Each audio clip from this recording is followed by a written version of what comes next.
السلام علیکم ورحمۃ اللہ وبرکاتہ۔ ان الحمد للہ نحمده ونستعینه ونستغفره ونؤمن به ونتوکل علیہ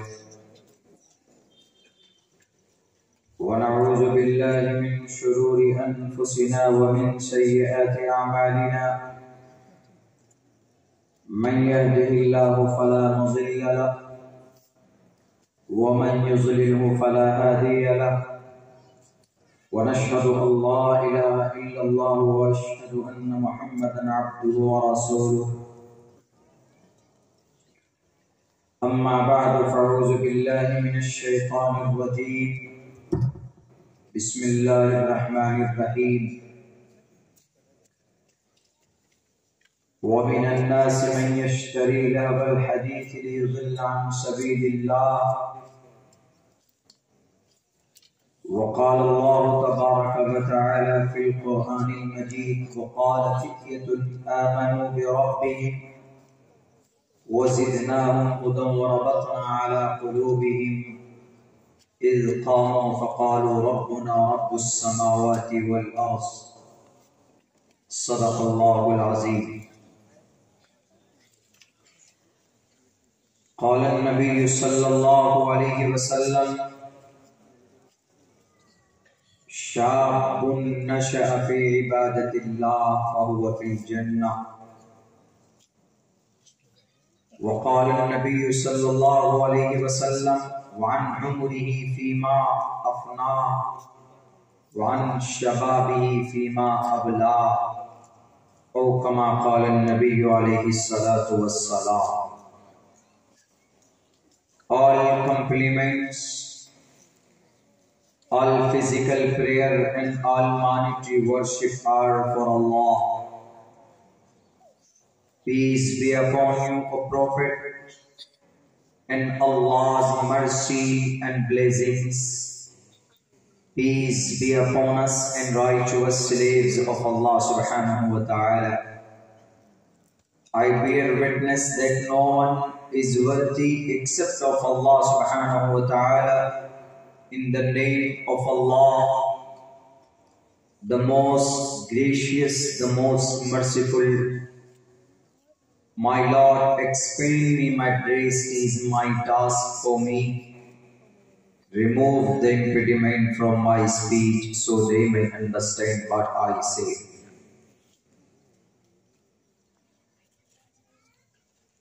Matraman Pitraman Charyavan Purusho Vedama Prashasta Dharmiki Viditi Yassasa Masmagama Rudrvo Giriva Ashraita Pishacha Ava Brahma Duvisho Jahi Pyaru Nama Parjama Jahi Om Namo Bhagavate Vasudevaya Vishveshvara Adi Purusha Aparampara Alleka Purusha Namaha. Om Sahnavavatu Sahno Bhunaktu Sarviriyam Karmamahe Tejasvanavadi Davastu Ma Viddishavahe Brahmanantamanadi Vishwakurdajam Satyam Param Shasvatam Vidya Yassa Sanatani Nigam Viridai. Om Shanti, Om Shanti, Om Shanti. Sadr Mahfil, stage پر معزز علماء کرام اور اس جلسے کے banner تلے جمع ہونے والے ہمارے دینی ایمانی بھائیوں اور پردے میں بیٹھی ہوئی ہمارے سماج کی عزتدار ماں اور بہنوں،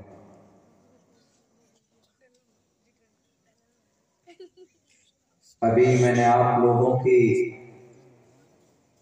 بیچ خطبے میں 2-3 زبان میں اللہ تبارک و تعالی کی تعریف اور ان کی حمد پیش کی.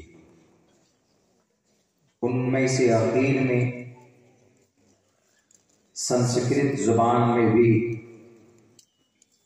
میں نے اللہ تبارک و تعالیٰ کے شان میں جو اچھے کلمات ہو سکتے تھے وہ پیش کیے، ورنہ عموماً آدمی کنفیوز ہو جاتا ہے کہ اوم تو برادران وطن ہندو بھائی بولتے ہیں، مولانا صاحب اوم کیوں بول رہے ہیں؟ شانتی اوم شانتی بولو بولتے ہیں، اور ہمارے دینی جلسے میں اس کی کیا ضرورت ہے؟ میں نے صرف جانکاری حاصل کرنے کے لیے اور آپ لوگوں کو تھوڑی سی نالج دینے کے لیے میں نے اس کو پڑھا ہے، ورنہ ثواب کی نیت سے، نیکی کی نیت سے میں نے بالکل بھی نہیں پڑھا، بلکہ جو عربی زبان میں اللہ تبارک و تعالیٰ کی تعریف اور اللہ کا کلام سننے میں جو مزہ آتا ہے وہ کسی اور زبان میں نہیں۔ ابھی خود آپ کے سامنے حضرت قاری صاحب نے کافی دیر تک قرآن کریم کی تلاوت پیش کی ہے، من ایسا کر رہا تھا کہ ابھی کچھ دیر اور سنیں، اس لیے کہ سب سے خوبصورت زبان، سب سے پیاری زبان اگر دنیا کے اندر کوئی ہے تو وہ عربی زبان ہے، مگر اور جتنی زبانیں اس زمین پر ہے، اس دنیا کے اندر پائی جاتی ہیں، وہ ساری زبان کہیں نہ کہیں کسی نہ کسی شکل میں اللہ تبارک و تعالیٰ کی طرف سے پیدا کی ہوئی۔ اختلاف السنتکم و الوانکم، چاہے وہ انگریزی زبان ہو، چاہے وہ اردو یا ہندی یا فارسی، کوئی بھی لینگویج ہو، وہ سب اللہ کی طرف سے، اور زبان سیکھنے میں ایز اے لینگویج، بولنے کے لیے، سمجھنے کے لیے کوئی برائی نہیں ہے۔ آپ انگریزی زبان سیکھ سکتے ہیں، بول سکتے ہیں، بات کر سکتے ہیں، کوئی پرابلم نہیں ہے، اسلام آپ کو منع نہیں کرتا، لیکن کلچر کو، اس کے کلچر کو اور اس کے تہذیب کو آپ اپنا نہیں سکتے۔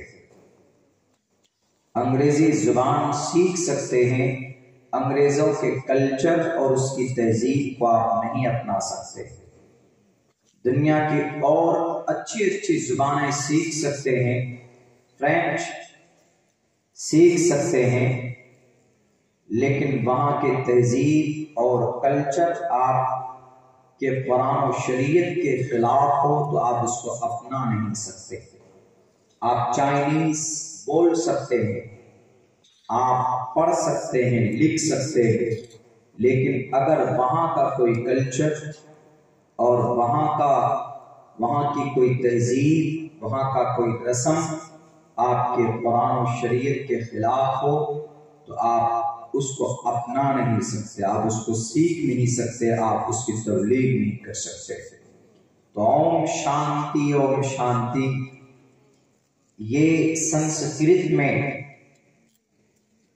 اللہ تبارک و تعالیٰ کی کبریائی ہے، اللہ کے صفاتی نام ہے اصل میں۔ تو اگر کوئی اعتراض کرے کہ جب اللہ کے صفاتی نام ہے تو اس کو پڑھنا جائز ہو سکتا ہے، پڑھ سکتے ہیں کیا؟ ہم پڑھ نہیں سکتے، اس لیے نہیں پڑھ سکتے کیونکہ اوم شانتی عموماً کیا؟ عموماً خصوصاً دونوں ہمارے بھارت کے اندر وہ لوگ اس کو پڑھتے ہیں بطور پنیہ عبادت سمجھ کر، جو ایک ایشور کی، ایک پرماتما کی بھکتی نہیں کرتے ہیں، بلکہ انیک ایشور کو مانتے ہیں، اور الگ الگ طریقے پر عبادت کرتے ہیں. اور اللہ کے نبی کی حدیث ہے من تشبہ بقوم فہو منہم. اگر آپ ٹوپی اور داڑھی والا اگر اس کو پڑھیں گے تو دوسرا کوئی آدمی دیکھے گا کہے گا کہ ارے یہ تو سناتن دھرمی ہے، سر پہ ٹوپی اور داڑھی ہے، تو وہ کنفیوز ہو جائے گا، وہ شبے میں پڑ جائے گا آپ کے تعلق سے. اسی لیے آپ نہیں پڑھ سکتے. یہ ہمارے ہندوستان کے اندر ہندو بھائی پڑھتے ہیں جن کے یہاں ایک ایشور کا عقیدہ ہے، لیکن وہ انیک ایشور کی پوجا اور پرارتھنا کرتے ہیں. جیسے ہمارے یہاں ایک اللہ کا عقیدہ ہے تو ہم ایک اللہ ہی کی عبادت کرتے ہیں. قل هو اللہ احد، اللہ ایک ہے تو ہم ایک اللہ ہی کی عبادت کرتے ہیں. ایاک نعبد و ایاک نستعین، اے اللہ ہم تیری ہی عبادت کرتے ہیں اور تجھ ہی سے مدد طلب کرتے ہیں، تیرے سوا کوئی نہیں ہے. ہر ایک مسلمان کا یہی عقیدہ ہے کہ اللہ ایک ہے، ہم ایک اللہ ہی کی عبادت کرتے ہیں. اگر کوئی مسلمان اللہ کے علاوہ کسی اور کی عبادت کرتا ہے، اللہ کو چھوڑ کر ذرہ برابر آمیزش کر دیتا ہے اللہ کی ذات کے ساتھ، تو پھر وہ مکمل مومن نہیں ہے، اس کے ایمان کے اندر کمی ہے. یہ عقیدتاً ہمارے ہندوستان کے اندر ہندو بھائی شاید کچھ تعداد میں اس پروگرام میں بھی شریک ہوئے ہیں. ان کے یہاں ایشور ایک ہے، سعیش ایک وردے کا ایوا، اس کا مطلب ایک ایشور ہے لیکن ایک کی بندگی نہیں کرتے ہیں. تسیتی بھکتیوان سے شیاما، ہم ایک ہی کی بندگی کرتے ہیں، آدیش بھی ہے.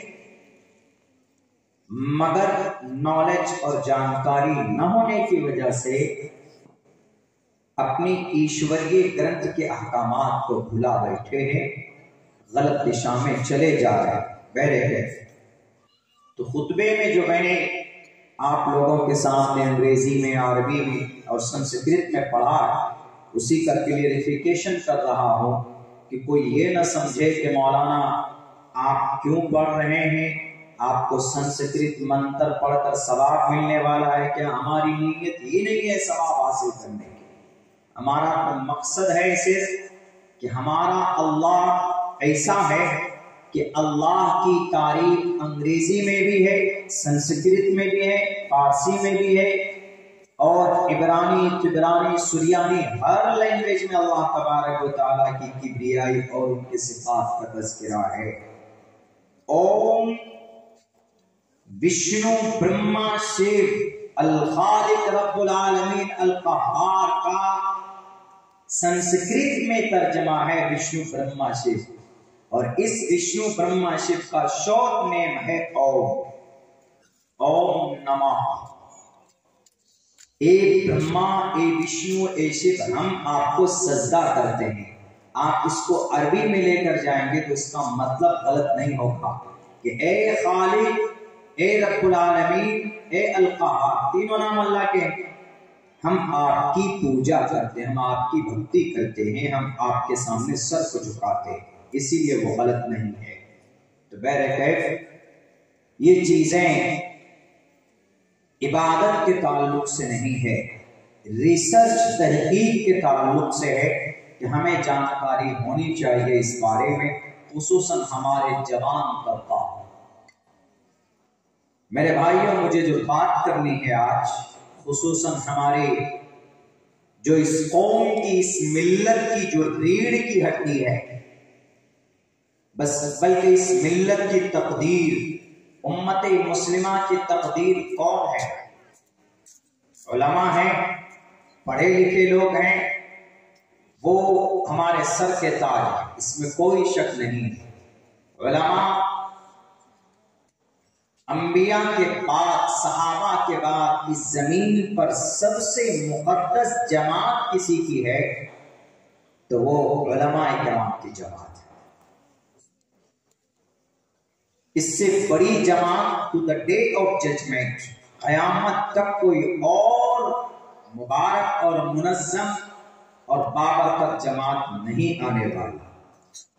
یہ اللہ کا فرمان ہے، یرفع اللہ الذین آمنوا منکم والذین اوتوا العلم درجات۔ ایمان دے کر اللہ نے آپ کے درجات کو بلند کیا ہے، لیکن ایمان سے، مومن سے ایمان کے بعد بھی ایک درجہ اور ہے جو علم کی بنیاد پر اللہ نے بڑھایا ہے، اور وہ علماء کی جماعت ہے۔ یرفع اللہ الذین آمنوا منکم، تم میں جو مومن ہے اللہ نے ان کے درجات کو بلند کیے، لیکن والذین اوتوا العلم درجات، اور کئی درجات بڑھے ہوئے ہیں ان لوگوں کے جو تم میں پڑھے لکھے لوگ ہیں، جو تم میں شریعت کو جانتے ہیں، جو تم میں اللہ کے نبی کی سیرت کو جانتے ہیں، جو تم میں حفاظ ہیں، جو تم میں قراء ہیں، جو تم میں علماء ہیں، جن کے دل و دماغ میں قرآن کی تفسیر ہے، احادیث کی سمجھ ہے، ان کے درجات اور بلند کیے۔ قیامت تک اس سے بہتر، مناسب، بابرکت، عظمت والی جماعت نہیں آ سکتی، بلکہ کل قیامت میں بھی ڈاکٹر، انجینئر، سائنٹسٹ، ویگیانک، بڑے بڑے عہدیدار ہوتے دنیا میں، دنیا عزت کی نگاہ سے دیکھتی ہے، لیکن کل قیامت میں جو عزت عالم دین کو، جو عزت حافظ قرآن کو ملے گا، وہ کسی دنیا کی عہدیدار کو نہیں دیا جا سکتا۔ اللہ تبارک و تعالیٰ ایک حافظ سے کہا جائے گا کہ جاؤ، تو کل قیامت میں ان سے کہا جائے گا کہ جاؤ، جیسے تم دنیا میں قرآن پڑھتے تھے ویسے ہی تم اب قرآن پڑھو، اور بلندی جنت، بلندی درجات جنت کے بلندی پر، ان کے درجات پر تم چڑھتے جاؤ، جہاں پر تمہارا قرآن مکمل ہوگا، جہاں پر تم پڑھنا رک جاؤ گے تمہارا، اسی جگہ پر تمہارا ٹھکانہ ہوگا اور وہی جگہ تمہاری ہوگی۔ حافظ قرآن سے اللہ کہے گا کہ اکیلے مت جانا، 10 آدمی کو لے کر جنت میں جاؤ۔ ایک حافظ سے، جن کو شاید دنیا اتنی عزت نہیں دیتی جتنی ان کی شان ہے، انہیں شاید دنیا اتنا مقام ان کو نہیں دیتا جتنا مقام کل قیامت میں اللہ ان کو نوازے گا۔ حافظ قرآن سے کہا جائے گا کہ تنے تنہا مت جاؤ جنت میں، 10 آدمیوں کو جنت میں لے کر جاؤ، اپنے خاندان، اپنے استاد، اور جن کی مدد سے تم نے حفظ قرآن کیا ہے، قرآن کو سینے میں بسایا، اپنے والدین کو، ان کو لے کر جنت میں جاؤ۔ وہاں حافظ قرآن کہے گا کہ اللہ وہ تو جہنم میں ہے۔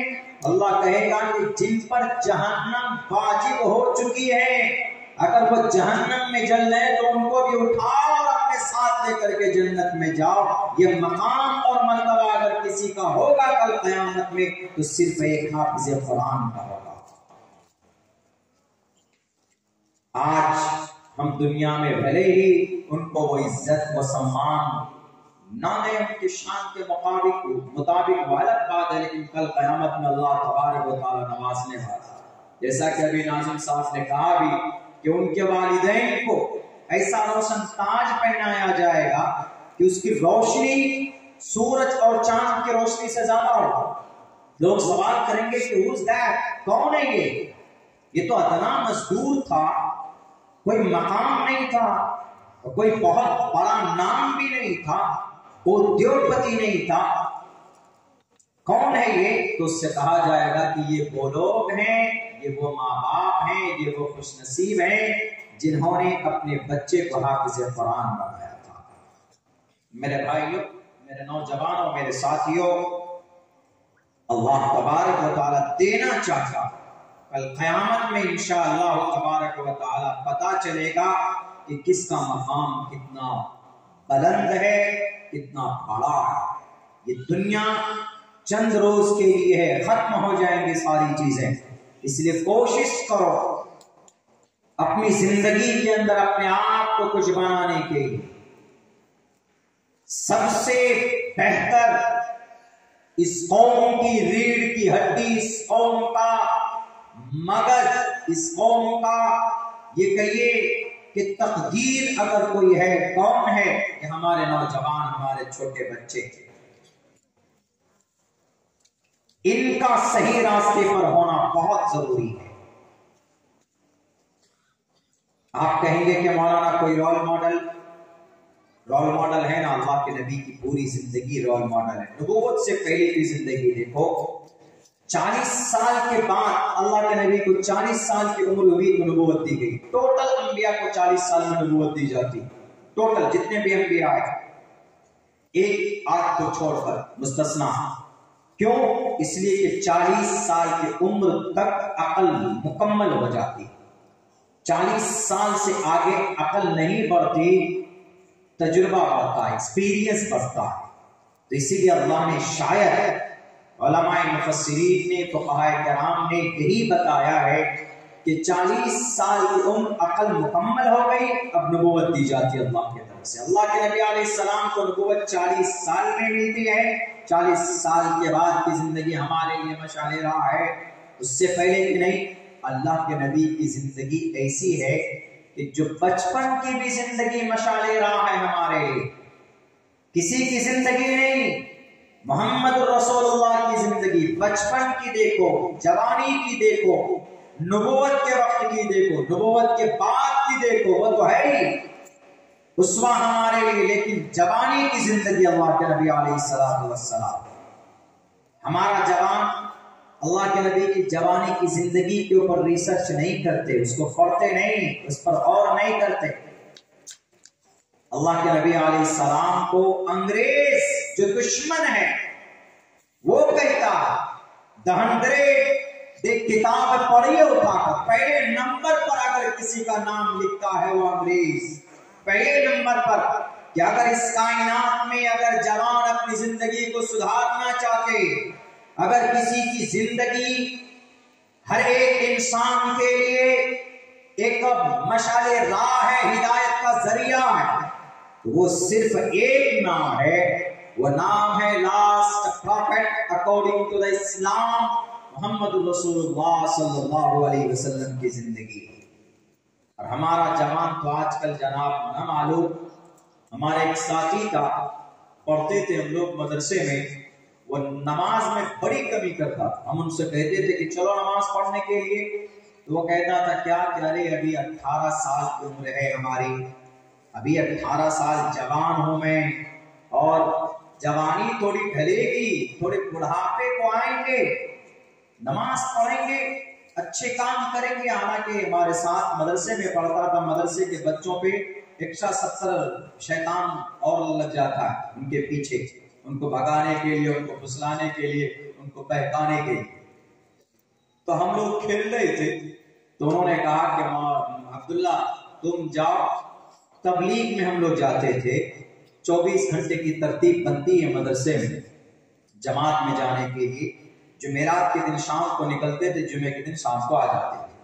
ششماہی سالانہ کی چھٹی ہوتی تھی، تو سالانہ میں رمضان میں کب 40 دن میں نکلتے تھے، یا ششماہی میں ہفتے کے لیے، عشرے کے لیے نکلتے تھے ہم لوگ، مدرسے کی ترتیب الگ ہوا کرتی تھی۔ تو ہم ان سے کہتے تھے چلو ذرا نماز پابندی ہو جائے گی، 24 گھنٹے میں کنٹینیو نماز پڑھ لو گے، یہاں بیٹھ کر تم کرکٹ کھیلتے ہو کچھ نہیں۔ وہی بولتا تھا کہ نہیں جاؤں گا، 15 اگست کا دن تھا، آ کے نہیں کوئی بات نہیں، 2-3 دن کی چھٹی ہوگی، میں گھر سے گھوم کے آتا ہوں، نماز کے لیے ہے پوری زندگی پڑھیں گے۔ وہ اسی دن گھر کے لیے نکلا، اسی دن رات کو اس کا انتقال ہو جاتا ہے، اور ایسی موت اس کو ملی کہ وہ تو شہید ہوا، ایکسیڈنٹ ہو گیا تھا اس کا۔ وہ ٹرین میں بیٹھا تھا، تو ٹرین میں شاید گیٹ پر کھڑا تھا یا بیٹھا تھا، نیند آئی رات کو، تو وہ گرتا ہے تو اس کی باڈی، اس کی لاش تک کسی کو نہیں ملی۔ اس کو اسی دن میں کیا بول رہا تھا، ابھی پوری زندگی پڑی ہوئی، اسے نہیں معلوم کہ ابھی پوری 24 گھنٹے کا بھی سفر وہ مکمل نہیں کر پائے گا۔ اسی لیے میرے نوجوانوں، اللہ کے نبی علیہ الصلوۃ والسلام کی ایک حدیث ہے جو میں نے پڑھا ہے، شاب نشا فی عبادت اللہ، ایسی جوانی کی شروعات، نشا فی عبادت اللہ، جو اللہ کی عبادت میں، اللہ کی یاد میں پروان چڑھے، ہمیشہ اللہ کے بارے میں سوچے، ہمیشہ اللہ کے فرمان کو بجا لائے، ہمیشہ اللہ کا ڈر اور خوف اس کے دل و دماغ میں ہو، شاب نشأ فی عبادت اللہ وہو فی الجنہ، وہ مرنے کے بعد جنت میں جائے گا۔ بوڑھے آدمی، عمر دراز آدمی اگر تہجد پڑھتے ہیں، فرائض ادا کرتے ہیں تو اللہ اتنا خوش نہیں ہوتا، لیکن ایک جوان، ایک ینگ گرم خون کا لڑکا اگر کوئی مسجد میں جا کر نماز پڑھتا ہے یا اور دوسرے شر و فساد سے بچ کر اللہ کے خوف اور ڈر سے اچھا عمل کرتا ہے تو اللہ اتنا خوش ہوتا ہے، اتنا خوش ہوتا ہے جس کی کوئی انتہا نہیں۔ اللہ مومن کی عبادت سے خوش ہوتے، لیکن ایک عمر دراز مومن ہے، 50 سال 60 سال کی عمر ہے، 70 سال 80 سال کی عمر ہے، آدمی کبھی کبھی سوچتا اب تو مرنا ہی ہے، قبر میں ایک پیر چلا گیا، چلو اللہ کی عبادت کرو، تو وہ اللہ بھی تو دیکھ رہے ہیں کہ ہاں بھئی اب اس کی زندگی ہے نہیں، اب آخرت کی تیاری کر رہا ہے۔ مزہ تو جب ہے کہ جب اس کے اندر گناہ کرنے کی طاقت ہے، ایک طرف ان کے اندر خواہش نفس کی بھرپور وہ اس کو ادا کر سکتا ہے، وہ گناہ کر سکتا ہے، لیکن اللہ کے خوف کو سامنے رکھ کر وہ گناہوں سے باز آ جاتا ہے، تو اللہ تبارک و تعالیٰ کب فرشتوں سے کہتے ہیں یہ دیکھو اس جوان کو دیکھو، گواہ رہنا، یہ اس گناہ پر عمل کر سکتا، یہ زنا کر سکتا، یہ بے ایمانی کر سکتا، یہ جھوٹ بول سکتا، یہ فلمیں دیکھ سکتا، یہ گانے سن سکتا، یہ قرآن کریم کی تلاوت نہیں کرتا، قرآن کریم کو چھوڑ سکتا، شریعت کے خلاف قدم اٹھا سکتا، جوانی ہے، ینگ ہے، خون میں گرمی ہے، لیکن میرے ڈر کی وجہ سے کبھی بھی اس کی نماز نہیں چھوٹتی، میرے ڈر کی وجہ سے کبھی بھی جھوٹ نہیں بولتا، میرے ڈر کی وجہ سے، میرے خوف کی وجہ سے کبھی بھی موبائلوں کے اندر فحش چیزیں نہیں دیکھتا، میرے ڈر کی وجہ سے میرے خلاف ایک پل اپنی زندگی گزارنے کے لیے تیار نہیں ہے۔ گواہ رہنا اس جوان کے لیے، اس جوان کے طرف سے کل قیامت میں انہی نوجوانوں کے لیے ہے، شاب نشأ فی عبادت اللہ وہو فی الجنہ، کہ آدمی کے اندر طاقت ہے گناہ کرنے پر، آدمی کے اندر جرأت ہے فساد کرنے پر، کسی کے اوپر ظلم و زیادتی کرنے پر، مگر اپنے آپ کو کنٹرول کیے ہوئے ہے کہ اگر میں نے ظلم کیا ہے یا اگر میں نے گناہ کر لیا ہے تو کل قیامت میں اللہ تبارک و تعالیٰ کے سامنے کیا شکل دکھاؤں گا، کیا منہ لے کر حاضر ہوں گا، تو اللہ تبارک و تعالیٰ اس وقت بہت زیادہ خوش ہوتے ہیں کہ یہ دیکھو جوان ہے، لیکن میرے ڈر کی وجہ سے گناہ نہیں کر رہا ہے۔ اسی لیے فرشتوں یاد رکھنا، گواہ رہنا اس جوان کے لیے، میں اس کے سارے زندگی کے چھوٹے جتنے بھی گناہ ہیں سب کو معاف کرتا ہوں۔ شاب نشأ فی عبادت اللہ وہو فی الجنہ، اور ایسا نہیں ہے کہ اللہ چھوڑ دے گا، تو اللہ نہیں چھوڑنے والا، کل قیامت میں سوال بھی ہوگا، یہی وعن عمرہ فیما افنا، عمر کہاں ختم کر کے آئے، یہ تو پورا سوال ہو گیا۔ 14 سال کی جب بالغ ہوئے تب سے لے کر موت تک، بالغ نہیں نابالغ ہیں آپ سے سوال نہیں ہوگا، لیکن جب بالغ ہوئے اسی دن سے لے کر موت تک آپ سے سوال ہوگا، وعن عمری فیما افنا، بات کمپلیٹ، لیکن نہیں، اللہ نے ایک اسپیشل سوال قائم کیا۔ اللہ کے نبی فرماتے ہیں ایک اور الگ طریقے سے سوال ہوگا، وعن شبابہ فیما ابلا، اپنی جوانی کہاں بتا کر آئے، ابلا کے معنی پرانا کرنا، 14 سال سے لے کر 40 یا 50 سال کی عمر، یہ اسپیشل ٹائم ہے، یہ کہاں ختم کر کے آئے، وعن شبابہ فیما ابلا، کہاں بتا کر آئے۔ اور اس میں یہاں پر ذمہ داری بنتی ہے کن کی، ہمارے پیرنٹس کی، ہمارے گارجن لوگوں کی۔ ہمارے گارجن بھی کبھی سمجھتے ہیں نہیں جیسا ہے جیسا کرے گا ویسا بھرے گا، کبھی ان کو آرڈر کرنے یا تنبیہ کرنے کی توفیق نہیں ہوتی، غلط بات ہے۔ اللہ کے نبی علیہ السلام فرماتے ہیں کلکم راعٍ وکلکم مسئول عن رعیتہ۔ یہ مت سوچو کہ آپ حاجی صاحب ہیں، نمازی صاحب ہیں تو آپ چھوٹ جاؤ گے۔ اگر آپ کا بیٹا بے نمازی ہے، شرابی ہے، جواری ہے، آپ کا بیٹا اگر شریعت کے خلاف زندگی گزارتا ہے تو آپ کی نماز کے ایک طرف اللہ آپ سے پوچھے گا کہ آپ ذمہ دار کے اپنے گھر میں تمہاری بیٹی، تمہاری بیوی اور تمہارا بیٹا نماز نہیں پڑھتا تھا، تم نے کبھی ان کو تنبیہ کی کہ نہیں کی؟ وَأْمُرْ أَهْلَكَ بِالصَّلَاةِ، یہ آرڈر یاد آیا کہ نہیں آیا؟ اس وقت کیا جواب دو گے؟ ہر ایک گارجن سے سوال ہوگا۔ ایک بہت بڑے ہندو عالم، بہت بڑے، ان کے ہندو بھائیوں کے عقیدے کے مطابق اتنا بڑا عالم، اتنا بڑا پڑھا لکھا اپنے حساب سے کہ انہوں نے ایک الگ دھرم بنایا ہے، پنڈت دیانند سرسوتی جی، ان کی ایک کتاب ہے ستیارتھ پرکاش، اتنی موٹی کتاب، اسلام کے خلاف ہی انہوں نے لکھا ہے لیکن اس میں کچھ اچھی باتیں بھی لکھی۔ میں جب پڑھ رہا تھا اس کتاب کو، میرے پاس ہے، میں اس پہ ادھین کرتا ہوں، کہیں پہ بھی مل سکتی ہے، ستیارتھ پرکاش، اس میں انہوں نے ایک بات بہت اچھی لکھی، یہی اسی حدیث کے مادھیم سے کلکم راعٍ وکلکم مسئول عن رعیتہ،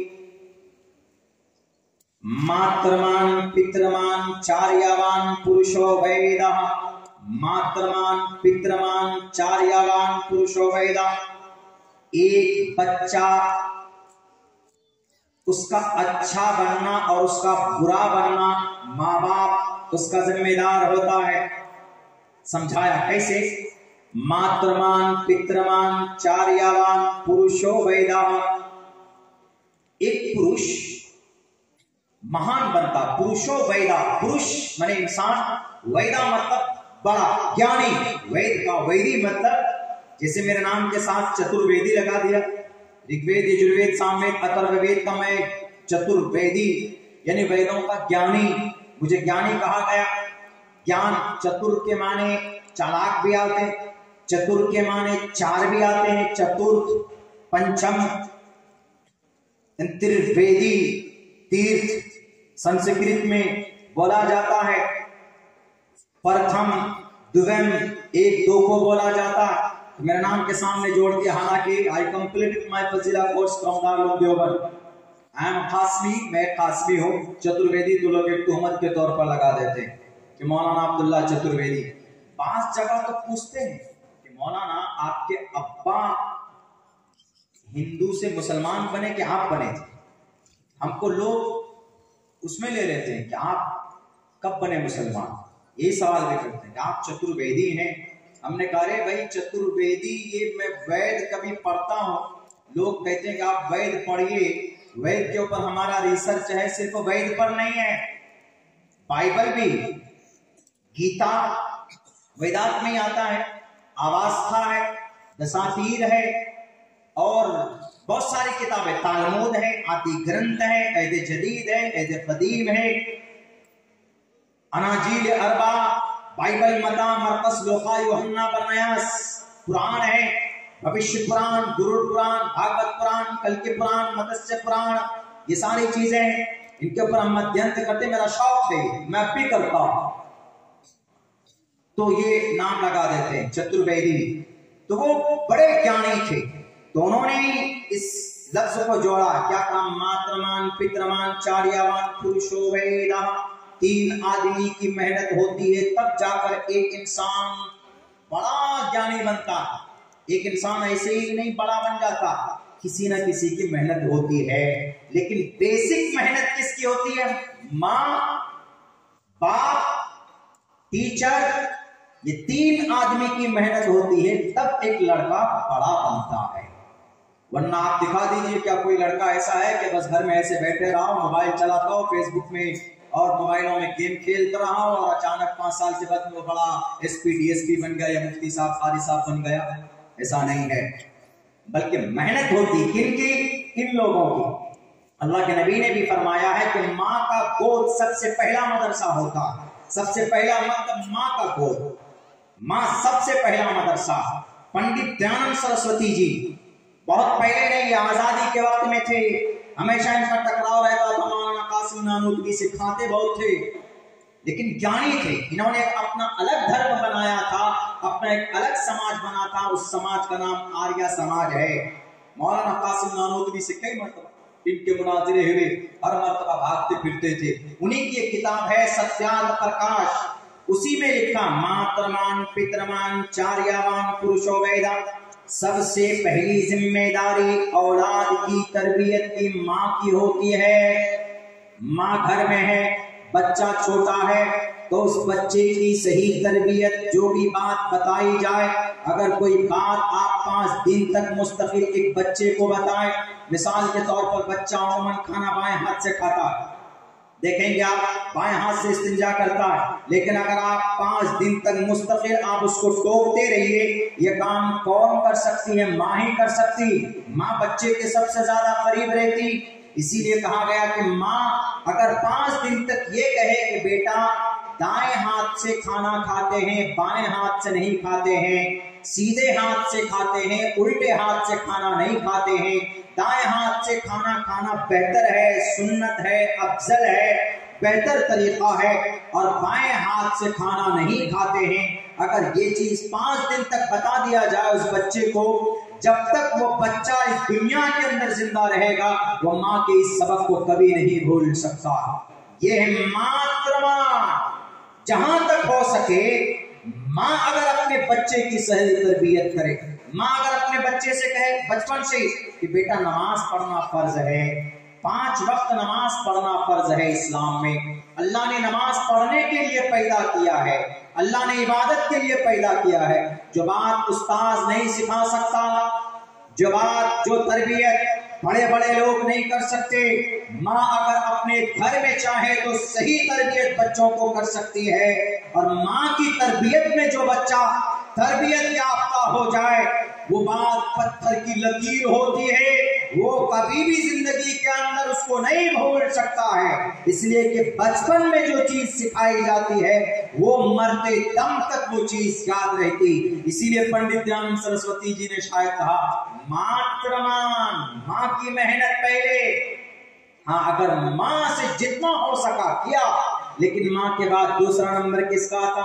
दूसरा नंबर आता है पितृमान। मातृमान, पितृमान, पितृ से माने पिता, बाप। अब बाप की जिम्मेदारी बनती, माँ से जितना हो सका उसने इस्लाह किया। लेकिन बाप अगर बच्चा आजकल मोबाइलों में व्यस्त है, कभी कभी बच्चे को सख्ती चाहिए, कभी कभी बच्चे को डांट होनी चाहिए, कभी कभी बच्चे के ऊपर तंबीह के तौर पर हल्के हाथ भी उठाए। बच्चा 10 साल की उम्र के हो जाए, 7 साल की उम्र के हो जाए, 10 साल की उम्र के हो जाए तो नमाज का ऑर्डर कीजिए। नहीं पढ़ता है तो बिस्तर अलग कर दीजिए।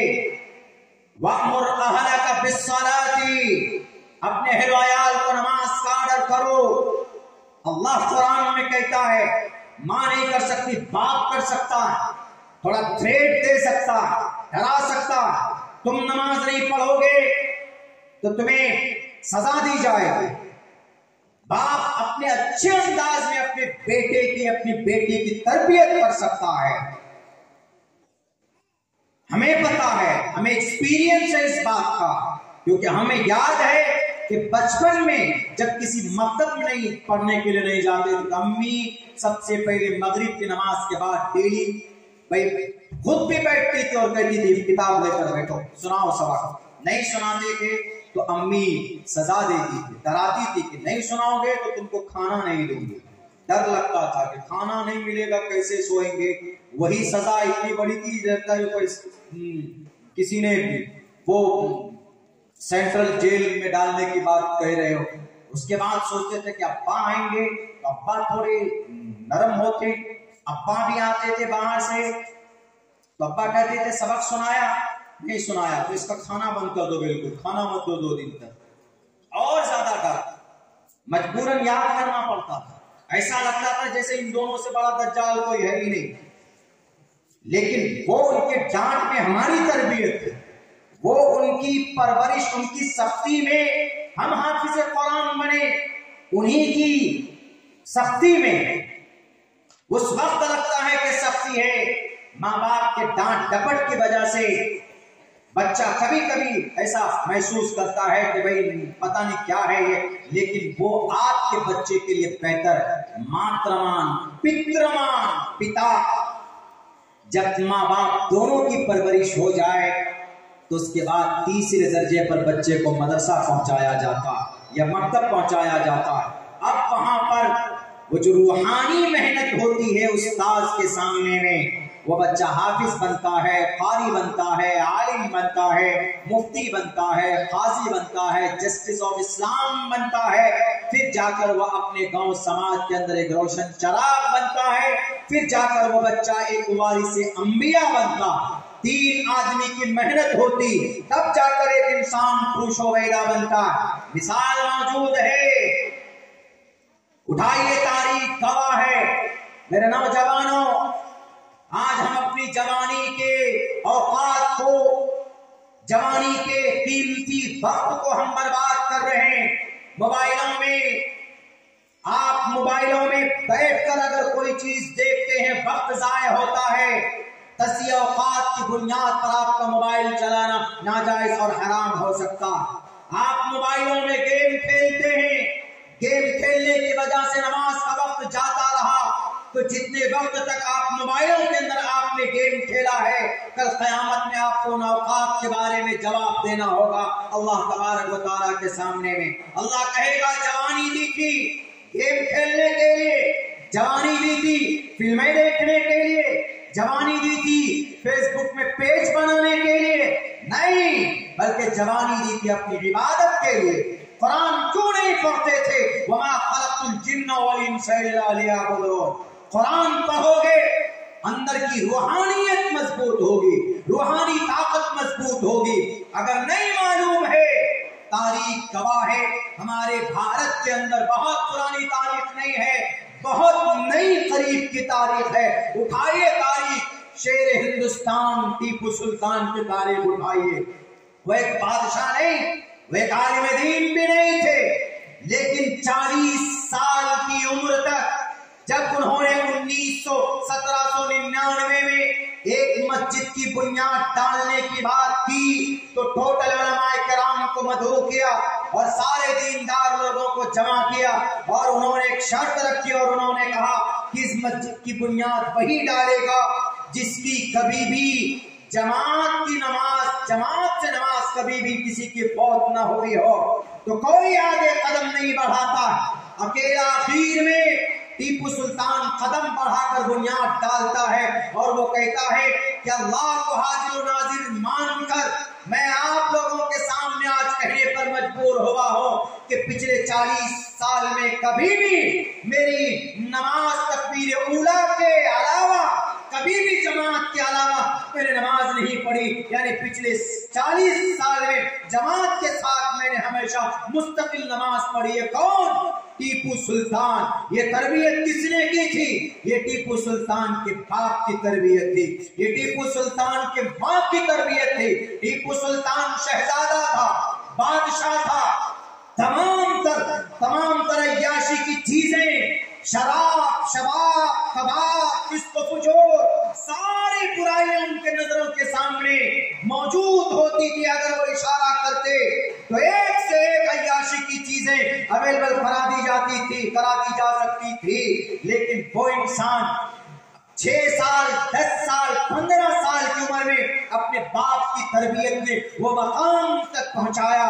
ایک ان کے گھر میں چھوٹے سے کم پڑھے لکھے عالم دین آتے تھے، ان کی صحیح تربیت نے، ان کی ماں کی صحیح تربیت نے، وہ ٹیپو سلطان ہر دن نماز فجر کے بعد ایک پارہ قرآن کریم کی تلاوت کرتا تھا۔ بادشاہ ضرور تھا، دنیا کا کام ایک طرف، رعایا کے کام ایک طرف، سنبھالنا اسٹیٹ کو، علاقے کو ایک طرف، لیکن فجر کی نماز کے بعد بلانا کا قرآن کریم کی ایک پارہ تلاوت کیا کرتے تھے۔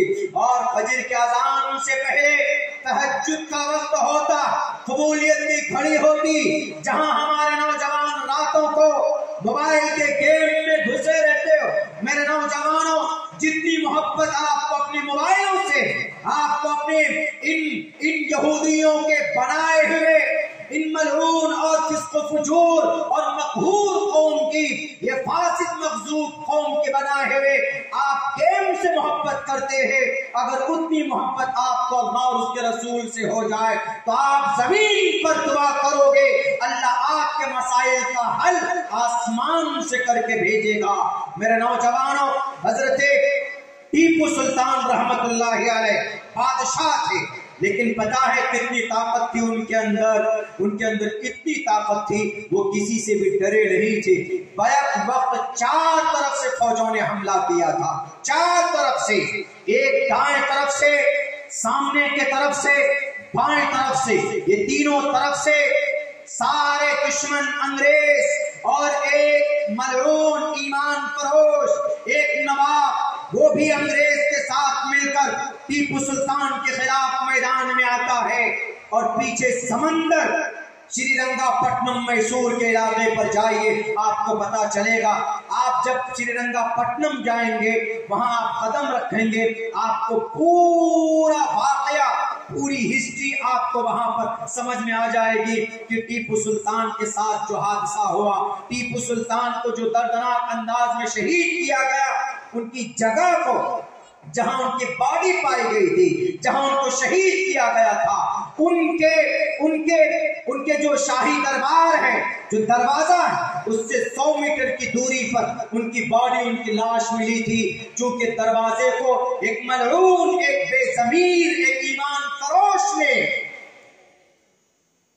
انگریز کے ساتھ ہاتھ ملا کر اندر سے دروازہ بند کر دیا تھا، اور ٹیپو سلطان تنے تنہا گھوڑے پر بیٹھ کر انگریزوں کا مقابلہ کرتے رہے،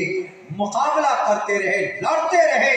تاریخ میں اپنی کتابوں کے اندر لکھا ہے کہ اب سے پہلے ہم دیکھتے تھے کہ یودھا کے ہاتھ میں، ایک ہاتھ میں گھوڑے کا زین ہوتا ہے اور دوسرے ہاتھ میں تلوار، لیکن کبھی ایسا ہوتا ہے کہ ایک ہاتھ میں ڈھال ہوتی، دوسرے ہاتھ میں تلوار ہوتی، لیکن آج تک ہم نے ایسا نظارہ نہیں دیکھا۔ وہ ٹیپو سلطان جو ایک ہاتھ میں ڈھال اور ایک ہاتھ میں تلوار لے کر انگریز کا مقابلہ کرتا تھا، لیکن آج ہم نے دیکھا کہ ان کی دونوں ہاتھ میں تلوار، یہ طاقت کہاں سے آئی؟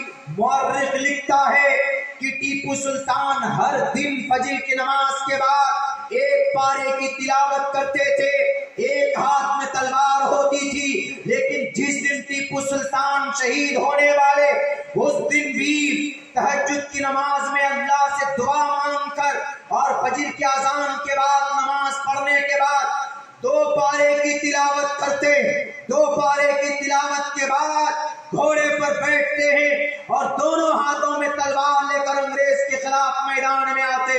انگریز مورخ لکھتا ہے کہ آج تک دنیا کے اندر اتنا بڑا کوئی مہان یودھا پیدا نہیں ہوا جس نے دونوں ہاتھوں سے بیک وقت اپنے دشمن کے پرخچے اڑائے ہو۔ اگر ایسا کوئی یودھا کسی کو دیکھنا ہو تو ٹیپو سلطان علیہ الرحمہ کو دیکھ لے۔ وہ طاقت کہاں سے آئی تھی؟ وہ طاقت قرآن کی طاقت تھی، وہ طاقت ایمانی طاقت تھی، وہ طاقت قرآن کی تلاوت، 2 پارے تلاوت کیے تو دونوں بازوؤں کے اندر اللہ نے طاقت سے نوازا ہے۔ یہ دنیا کے اندر مثال ہے جو آج تک تاریخ کے اندر گواہ ہے۔ آپ قرآن پڑھتے ہیں تو اللہ تبارک و تعالیٰ آپ کو دیکھیں کتنا سکون آپ کو عطا فرماتا۔ ہمارے زبان تو جناب قرآن تو دور کی بات ہے، الحمدللہ پھر بھی آپ کے صوبہ گجرات میں قرآن کی چلن کی وجہ سے سب سے بہتر اور سب سے اچھا اور سب سے زیادہ قرآن کہیں پڑھا جاتا ہے تو آپ کے گجرات میں پڑھا جاتا۔ شاید اسی کی برکت ہے کہ یہاں پر اللہ نے خوشحالی دی ہے ہمارے امت مسلمہ کو، لیکن افسوس ہوتا ہے ان نوجوانوں پر جو موبائلوں کے اندر اپنی زندگی کی قیمتی ایام کو برباد کرتے چلے جا رہے ہیں۔ ان سے ہمیں پریرنا لینا چاہیے، ان سے بہت قریب کے زمانے میں 1799 یعنی 1800 کا زمانہ ہے، 1800 کے بعد میں پھر 1 2 3 یعنی 300 ساڑھے 300 سال بھی نہیں گزرے ہیں، ان سے پہلے کی بات، بادشاہ ہے، ساری چیزیں اویلیبل ہے، لیکن نہیں، نگاہیں نیچے، किसी से डरता नहीं था टीपू सुल्तान, किसी से भी नहीं डरता था। तब जाकर जनरल हॉर्स ने उनकी लाश पर खड़े होकर कहा था, उनकी लाश पर पूरे भारत में कब्जा हो चुका था, सिर्फ वही मैसूर बाकी था। क्यों? टीपू सुल्तान था तो अंग्रेज कहता था कि ये कांटा, ये पत्थर कब हटे रास्ते से, हमारे रास्ते से। जब टीपू सुल्तान शहीद हो गए, उनके ये कान के यहां पर गोली लगी थी, यहां पर गोली मारी गई थी, यहां पर टीपू सुल्तान रहमतुल्लाह अलैह। जब वो नीचे लेट गए थे तो इतनी ताकत तब भी थी कि अंग्रेज का एक सिपाही आया तो तलवार उठाकर उसका सर सन से जुदा किया, तो अंग्रेज भी डर रहे थे। 8-9 घंटे के बाद उनकी बॉडी के पास पहुंचे तो उनकी बॉडी पर सीने पर खड़े होकर जनरल हॉर्स ने कहा था कि आज इस देश का, इस मुल्क का शेर शहीद हो गया, आज से ये देश हमारा। उससे पहले नारा नहीं लगाया था, उस दिन लगाया। और इतनी ताकत आई कहां से थी? जब उनके अब्बा को, जब इनको भी जेल में कैद में बंद कर दिया गया था, उस वक्त इनके अब्बा ने इनकी तरबियत की थी जेल के अंदर।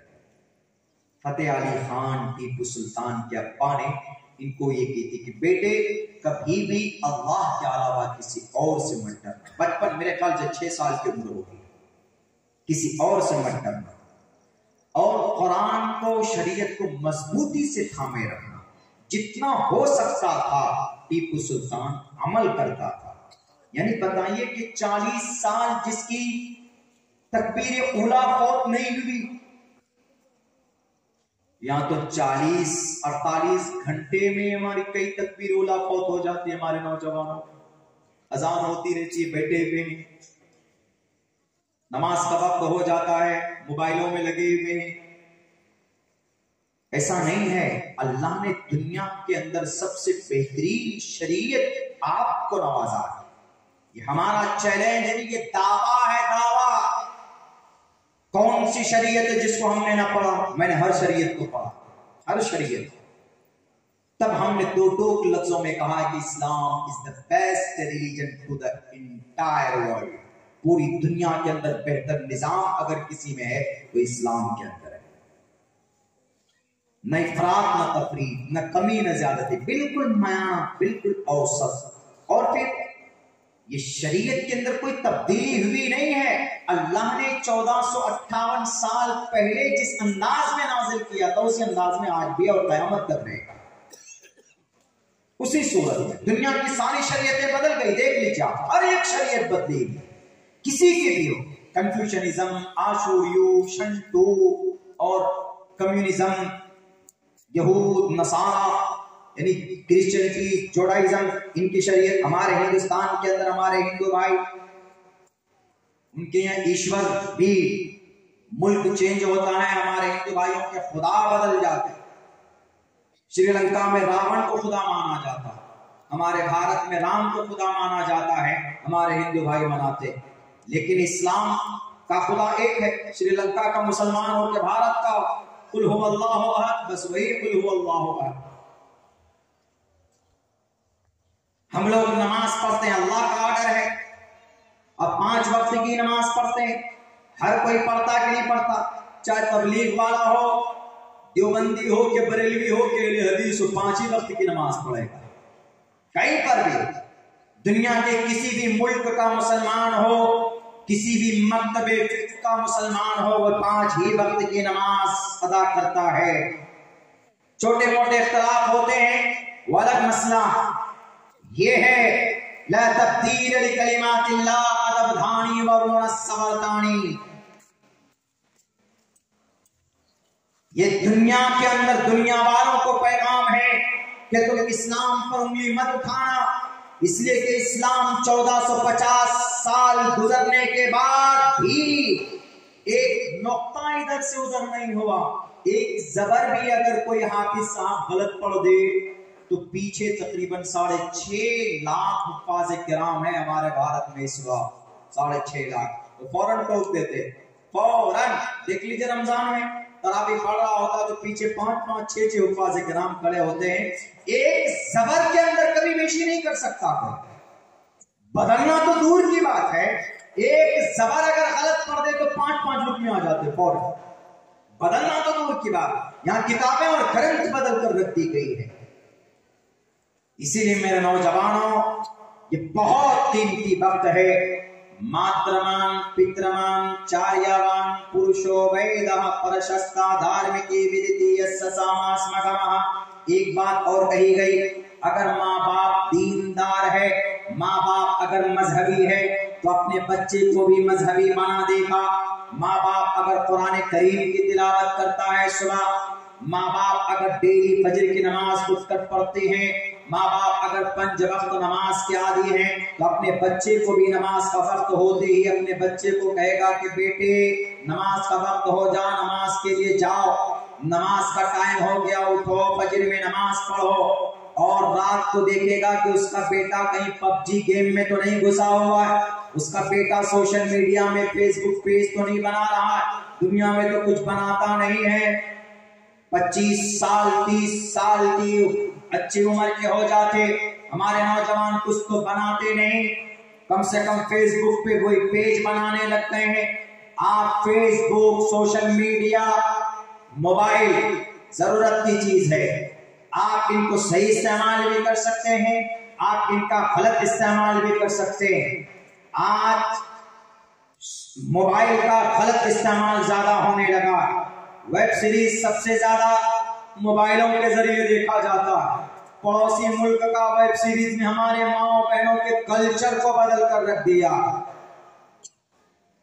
जनाब, पड़ोसी मुल्क के वेब सीरीज में ये इस डिजाइन का कपड़ा है, इस डिजाइन का बुर्का है, इस डिजाइन का नकाब है, पहनते वो उस पर अमल करते, वो भूल जाते हैं कि जिन्होंने कुर्बानी दे देकर इस्लाम को यहां तक पहुंचाया उनका कौन सा तरीका था।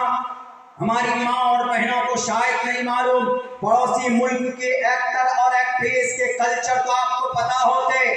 याद रखिए, अगर आपने इनको अपना रोल मॉडल बनाया तो बीबी सुमैया के कुर्बानी का आपको जवाब देना होगा।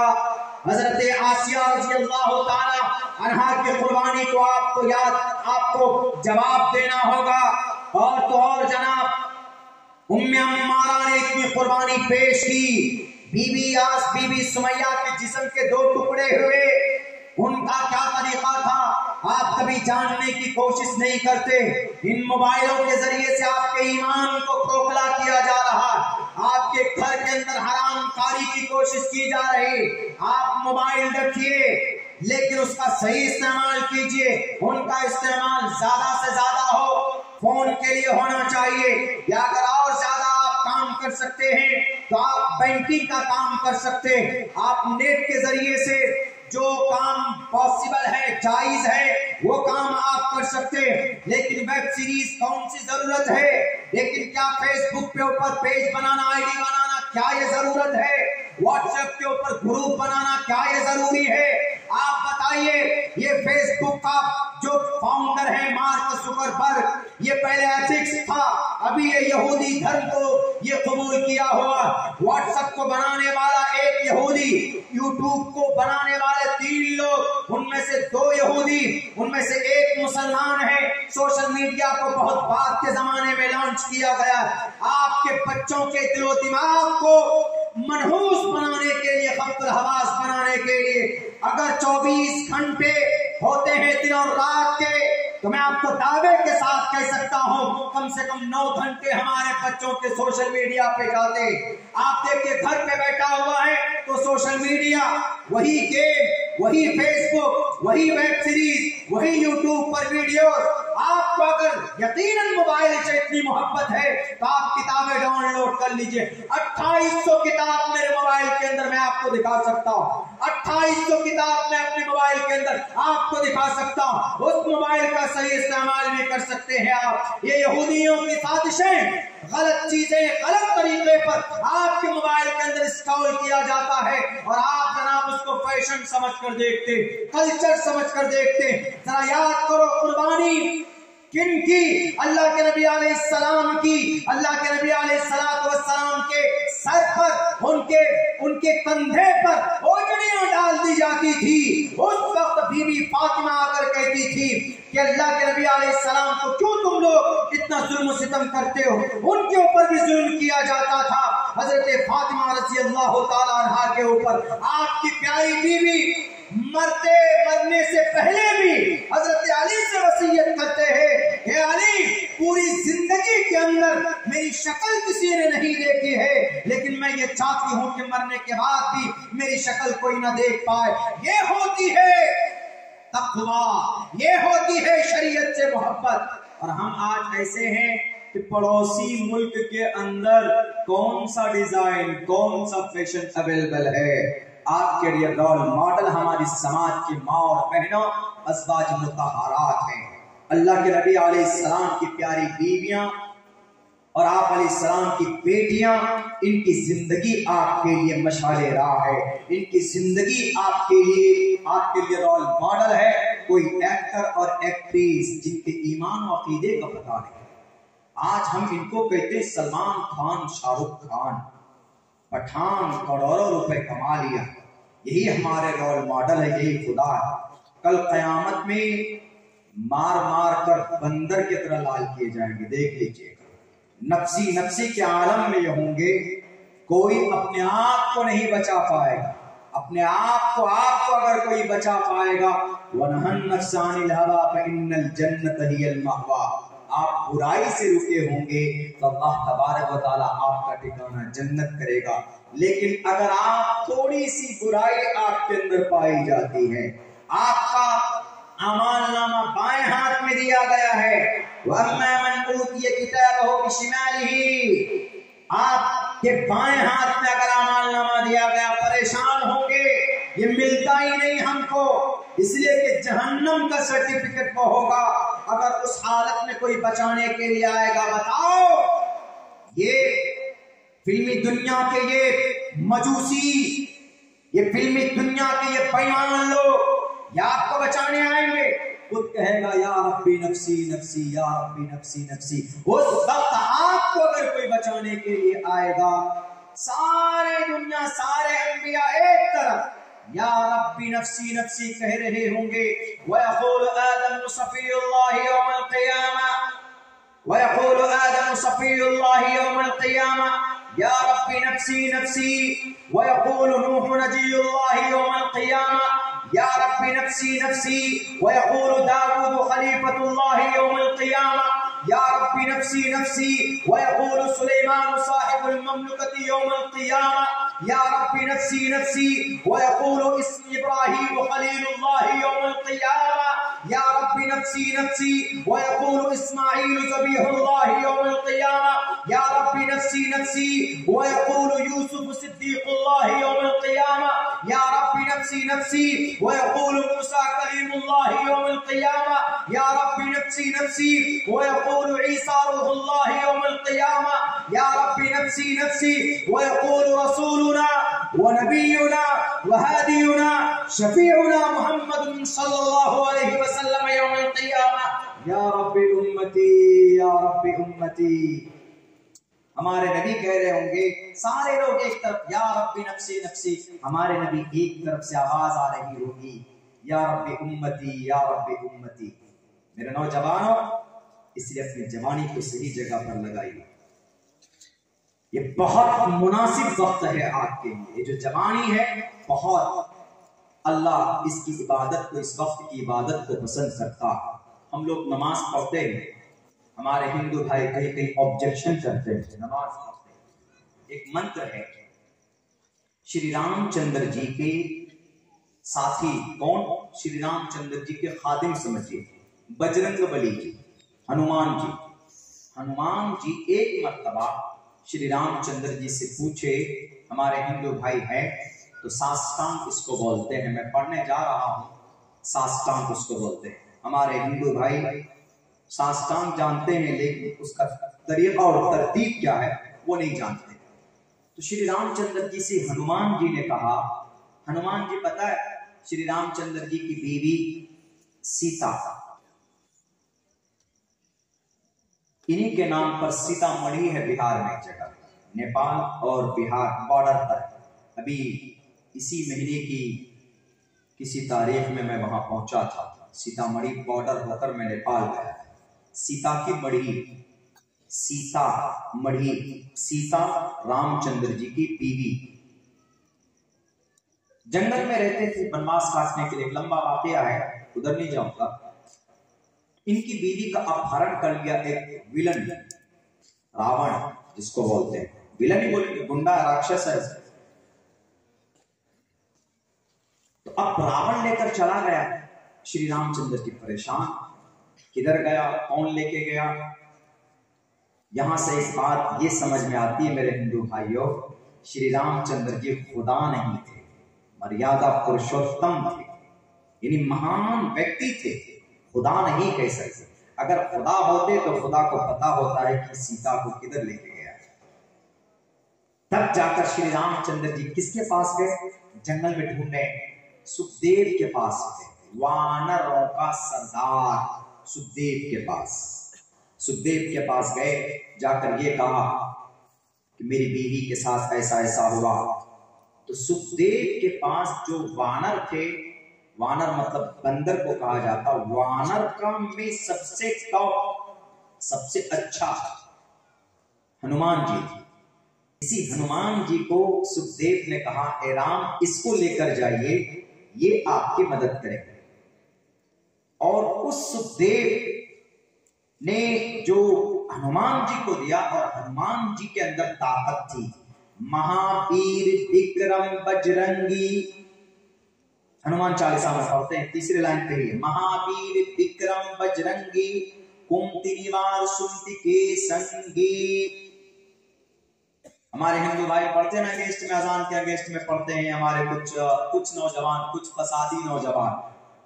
नॉर्मल हिंदू भाई नहीं पढ़ते, कुछ फसादी नौजवान हैं, तैयार किए गए हैं इस देश के अंदर में लड़ाई के लिए, झगड़ा के लिए, दंगा के लिए। महावीर विक्रम बजरंगी, बड़ी ताकत थी उनमें, लेकिन अपनी ताकत को, जिनके दिमाग में भूसा भरा होता था, उसका निवारण करते थे, यानी उसको ठीक करते थे। कुंती सुमति के संगी, और जो अच्छा होता था उसका साथ देते।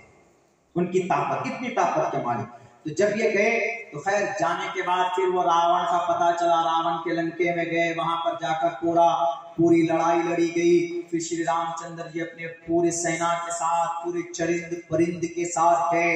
वो जाने के लिए बीच में नदी पड़ती थी, उस नदी के अंदर में छोटे छोटे जानवर भी मुंह में पत्थर और कंकर ला करके उसमें एक पुल बनाया, उसमें एक बांध वजूद में लाया, बिल्ड किया। उसके बाद उसके ऊपर गए, जाने के बाद रावण से मुकाबला किए, तब आए तो एक लंबा अरसा चला।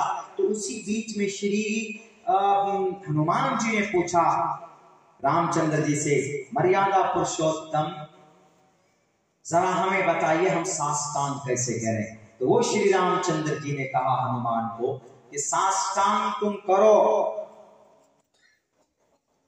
पथमादारका जीवा दियोदियन मुजियते तृतीयानं कोडलाकार चतुर्थर देव चंद्र का पंचम बिंदु संयुक्ता।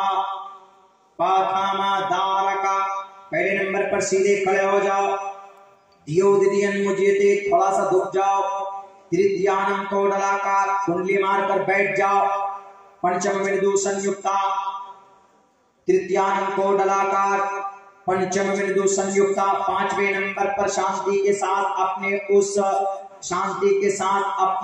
उस ध्यान से बाहर निकलो। पथमादार का सीधे खड़े हो जाओ। नमाज में भी तकबीर तहरीमा क़याम यानी सीधा खड़ा होना फर्ज है कि नहीं। दियोदियन मुजियते, दूसरे नंबर पर झुक जाओ। नमाज में भी झुकने की एक तरकीब कब होती है, जब आप रुकू में जाते हैं। तृतीयानं कोडलाकार, तीसरे नंबर पर कुंडली मारकर बैठ जाओ। नमाज में भी जब आप कायदा में बैठते हैं तो कुंडली मारकर बैठते हैं। एंड पंचम बिंदु संयुक्ता, और पांचवें नंबर पर उस अपनी शांति के साथ अपने उस ध्यान से बाहर आओ। जब आप नमाज से बाहर आते हैं तो कैसे आते हैं, شانتی کے ساتھ السلام علیکم ورحمۃ اللہ، السلام علیکم ورحمۃ اللہ۔ نماز کی کچھ نہ کچھ بگڑی ہوئی شکل اس ساز کام کے اندر پایا جاتا ہے کہ نہیں پایا جاتا؟ اسی لیے ہم کبھی کبھی کہتے ہیں کہ ہمارے ہندوستان کے سناتن دھرمی بھائیوں، اسلام کے اندر جو احکامات بیان کیے گئے کہیں نہ کہیں کسی نہ کسی شکل میں، ٹوٹی پھوٹی ہی شکل میں آپ کے گرنتھوں کے اندر ضرور موجود ہے۔ اسلام کے اندر جو پیغام ہے، اسلام کے اندر جو طریقہ عبادت ہے، اسلام کے اندر جو نبی پاک علیہ الصلوۃ والسلام کے جو طریقے اور جو سنت ہے وہ آپ کی کتابوں کے اندر بھی پائی جاتی ہے۔ آپ پڑھیے ان کو دیکھیے تو آپ کو پتہ چلے گا۔ نبی پاک علیہ الصلوۃ والسلام خصوصاً جوانوں پر زیادہ زور دیا کرتے تھے۔ ہم کیا سمجھتے ہیں کہ اللہ کے نبی 40 سال کی عمر میں نبوت ملی، تب جا کر نبی پاک علیہ الصلوۃ والسلام اپنی جیسی عمر دراز آدمیوں کو لگائے؟ نہیں میرے نوجوان ساتھیوں، حضرت علی رضی اللہ تعالیٰ عنہ 12 سال کی عمر تھی ان کی جب اللہ کے نبی کے پاس آئے اور آ کر کہنے لگے کہ اللہ کے نبی I want to convert my religion into the Islam۔ عربی میں کہی ہوگی، میں انگلش میں نے پڑھا ہے، میں انسائکلوپیڈیا میں جو پڑھا ہے، سیرت میں تو پتہ ہی ہے، لیکن انسائکلوپیڈیا کے میں الفاظ آپ کے سامنے رکھ رہا ہوں۔ اللہ کے نبی علیہ الصلوۃ والسلام نے کہا کہ why did you come here? You have to ask your father۔ تم پہلے جاؤ اپنے ابا سے پوچھو۔ اس وقت اللہ کے نبی کے سرپرست خواجہ ابو طالب تھے۔ اللہ کے نبی بن گئے، لیکن خواجہ ابو طالب ابھی سرپرست ہیں۔ خواجہ ابو طالب کے بیٹے علی 12 سال کی عمر میں اللہ کے نبی کے دربار میں آ کر پوچھتے ہیں کہ اللہ کے نبی I want to convert my religion into the Islam۔ میں مسلمان بننا چاہتا ہوں، آپ کو جو پیغام ملا ہے اللہ کی طرف سے میں اس کو قبول کرنا چاہتا ہوں۔ میرے نوجوانوں، پتہ ہے حضرت علی رضی اللہ تعالیٰ عنہ اس وقت 12 سال کی عمر میں اللہ کے نبی نے جب سوال کیا کہ جاؤ باپ سے پوچھو کہ تم مسلمان بنو گے کہ نہیں بنو گے، تم کو جس باپ نے تمہاری پرورش کی، تم کو پیدا کر کے اتنا بڑا کیا، اس باپ سے پوچھنا تمہارے لیے ضروری ہے۔ تو حضرت علی کا جواب سنیے۔ حضرت علی کہتے ہیں کہ اللہ کے نبی، اے محمد الرسول اللہ، کیوں مجھے کس نے پیدا کیا؟ کہا کہ پیدا کرنے والی ذات تو اللہ کی ہے۔ اچھا ایک بات بتائیے، جس وقت اللہ نے مجھے پیدا کیا یا کرنے کا ارادہ کیا تھا تو میرے باپ سے مشورہ کیا تھا؟ ابو طالب سے پوچھا تھا؟ کہا کہ نہیں پوچھا تھا۔ کہا کہ جب اللہ نے پیدا کرتے سمے نہیں پوچھا میرے باپ سے تو میں اس اللہ کے دین کو قبول کرنے کے لیے میں اپنے باپ سے کیوں پوچھوں؟ 12 سال کی عمر میں یہ ذہانت ہمارے صحابہ میں 12 سال کی عمر میں، وہ چھوڑیے چھوٹے چھوٹے 2 صحابہ، چھوٹے صحابی بولیں گے صغائر میں سے، کبار صحابہ نے صغار صحابہ، ایک کی عمر 13 سال، ایک کی عمر 14 سال۔ ہمارا بچہ 13-14 سال میں سیمسنگ، موٹورولا، نوکیا، کون سے موبائل میں زیادہ بہتر سیلفی اچھی آتی ہے وہی موبائل خریدیں گے، انہی میں ریسرچ کرتے ہیں، انہی میں محنت کرتے ہیں۔ لیکن دیکھیے معاذ اینڈ معافی 2 صحابی ہیں، چھوٹے چھوٹے ہیں، جنگ بدر کے میدان میں اس امت کو کے اندر سب سے زیادہ تکلیف محمد رسول اللہ صلی اللہ علیہ وسلم کو کس نے دی؟ کہ ابو جہل نے دی۔ سب سے زیادہ تکلیف اسی نے پہنچائی۔ وہ آگے آگے رہتا تھا، اور بھی تھے گرو گھنٹال قوم، عتبہ، شیبہ، ولید، حنظلہ، مغیرہ، نظر بن حارث، حارث بن نظر، یہ سب تھے، لیکن ابو جہل آگے رہتا تھا، کھل کر مخالفت کرتا نبی پاک علیہ السلام۔ لیکن اللہ کے نبی کے بارے میں عقیدہ کیا تھا اس کا؟ عقیدہ یہ تھا کہ محمد صحیح بولتا ہے، جھوٹا نہیں ہے۔ چونکہ جنگ بدر میں ایک آدمی نے قریب سے جا کر پوچھا، ابو جہل یہ بتاؤ کہ اچھا محمد جھوٹا ہے کہ سچا؟ آج یہاں کوئی نہیں ہے، ہم اور تم ہی ہیں۔ اپنا اس کا کوئی دوست تھا، وہ کہنے لگا کہ اخنس بن شریح، میں اللہ کو گواہ مان کر بولتا ہوں اللہ ایک ہے اور اس زمین پر محمد سچا ہے، محمد جھوٹ نہیں بولتا۔ کہا تم پھر ان کی بات کیوں نہیں مانتے ہو؟ کہا اگر میں بات مانوں گا مزہ کہاں سے آئے گا کمپٹیشن؟ مجھے سب سردار کیسے مانیں گے؟ تو غلامی ہو جائے گی، میں ان کی غلامی کر لوں گا۔ اسی لیے اپنی سرداری برقرار رکھنے کے لیے میں ایسا کر رہا ہوں۔ ہر مقام پر نبی کے راستے پر روڑے ڈالنے والا ابو جہل، اس ابو جہل کا خاتمہ کس نے کیا میرے پیارے میرے نوجوانوں؟ دو چھوٹے بچوں نے، ایک کی عمر 13 سال، ایک کی عمر 14 سال، نام معاذ بن معاویہ۔ جنگ بدر ہے، ابو جہل اپنے لاؤ لشکر لے کر پہنچا مدینے میں، قریب میں بدر کے میدان میں۔ صحابہ کرام 313 ہیں، ایک صحابی بیچ میں اور دونوں طرف یہ دونوں بچے۔ یہ جو بیچ میں صحابی تھے یہ سوچ رہے تھے ارے یہ دونوں چھوٹے چھوٹے بچے آ گئے بیچ میں، ابھی لڑائی ہونے لگی، تلوار چلنے لگی تو میری مدد کون کرے گا؟ یہ بچوں کو سنبھالوں گا یا یہ لڑنے نہیں دیں گے مجھے؟ یہ سوچ ہی رہے تھے وہ صحابی۔ اتنے میں معاذ بن معاویہ ایک بولتا ہے کہ چچا آپ ابو جہل کو جانتے ہو؟ تو انہوں نے کہا کیا کرو گے ابو جہل کا؟ کہا کیا کروں گا، نالائق محمد رسول اللہ کو گالی دیتا ہے، آپ چھوڑوں گا نہیں، آپ سے تو پتا تو کون ہے سامنے کفار مکہ کی لشکر۔ دوسری طرف سے اتنے میں وہ اس کی بات پوری نہیں ہوتی، دوسری طرف سے وہ کہتا کہ چچا ذرا آپ پہچانتے ہو، ذرا بتاؤ تو کون ہے ان میں سے وہ جو گھوڑے لے کر ادھر 2-3 گھوم رہے ہیں؟ انہوں نے کہا کہ وہ جو گھوڑے میں ہاتھ میں چھڑی ہے جو لائنیں صحیح کر رہا وہی ابو جہل ہے۔ اتنا سننا تھا کہ دونوں رکے نہیں، فوراً تلوار لے کر دوڑتے ہیں۔ چھوٹے بچے تھے، 13 سال 14 سال کی عمر کے چھوٹے معصوم سے بچے جاتے ہیں اور پوری طاقت کے ساتھ وار کرتے ہیں، تلوار سے وار کرتے ہیں۔ تو ابو جہل گھوڑے پر تھا، گھوڑے کی ہائٹ اتنی تھی کہ اتنی زور سے وار کرتے ہیں تو ابو جہل کی ٹانگ میں یہاں پر تلوار لگتی اور اتنی زور سے تلوار لگی کہ ابو جہل گھوڑے سے نیچے گر پڑا۔ اتنے میں ابو جہل کے بیٹوں نے دیکھا کہ ان کے ابا کے اوپر حملہ ہو گیا، فوراً ان کے بیٹے آئے اور ان دونوں معاذ بن معاویہ کے اوپر پھل پڑے۔ یہ بچے ایک کی گردن کٹ گئی اور زخموں سے چور چور ہو گئے یہ بچے دونوں شہید تو ہو گئے، لیکن ابو جہل کو 75% مار دیا تھا، وہ اٹھ نہیں پا رہا تھا۔ بدر کے میدان میں یہ ہمت تھی، یہ جرأت تھی 13 اور 14 سال کے اندر ہمارے صحابہ کی۔ میں یہ نہیں کہتا کہ آپ تلوار لے کر جنگ کے میدان میں نکلو، میں یہ کہتا ہوں کہ دین سے، شریعت سے ان کو کتنی محبت تھی، اللہ کے نبی علیہ السلام کی سنت سے کتنی محبت تھی۔ ایک آدمی گستاخ رسول، ایک آدمی رسول اللہ کو گالی بکتا ہے تو وہ چھوٹے بچے اتنے سمجھدار، ان کو اتنی پہچان شریعت کے بارے میں وہ سننا گوارا نہیں کرتے تھے۔ اور آج ہم ہیں کہ ہم آج اللہ کے نبی کی سنت کو ہی نہیں جانتے کہ اللہ کے نبی کی سنت کیا ہے۔ ہم کھائیں تو کھانے میں سنت کیا ہے، ہم سوئے تو سونے میں سنت کیا ہے، ہم اور کام کریں 24 گھنٹے کی زندگی گزاریں تو نبی پاک علیہ الصلوۃ والسلام کی سنت کیا ہے ہم نہیں جانتے۔ معاذ بن معاویہ 13 اور 14 سال کی عمر میں اس امت کے فرعون کا خاتمہ کرتا ہے۔ میرے نوجوانوں، 16 سال کی عمر کا بچہ کیا ہوتا ہے؟ 16 سال کی عمر میں حضرت عبداللہ بن عباس تفسیر کے امام بن گئے تھے۔ جب مفسرین بیٹھ کر قرآن کی کسی آیت کی تفسیر کرتے ہیں اختلاف آ جاتا ہے، لیکن جب عبداللہ بن عباس کا قول آ جائے تو ٹوٹل مفسرین کے اختلافات ختم ہو جاتے ہیں۔ قرآن کریم کی تفسیر کے امام بنے کون؟ عبداللہ بن عباس، ماتر 16 سال کی عمر میں۔ امام مالک کو لے لیجئے میرے نوجوانوں، 17 سال کی عمر میں جسٹس آف اسلام ان مدینہ المنورہ، 17 سال کی عمر میں مدینہ المنورہ کے وہ جج بن گئے تھے اسلام کے۔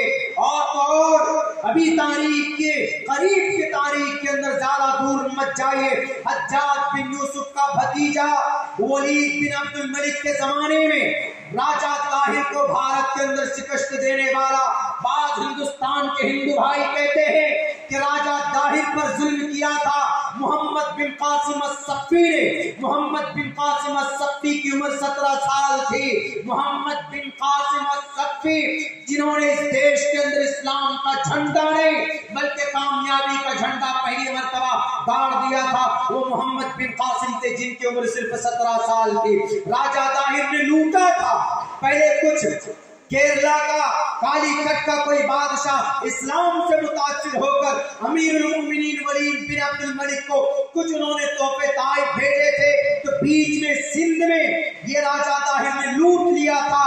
तो राजा ताहिर को खबर भेजा वलीद बिन अब्दुल मलिक ने कि मेरे पास जो दौलत आ रहे थे भारत से, काली कट से, तुमने क्यों लूटा है?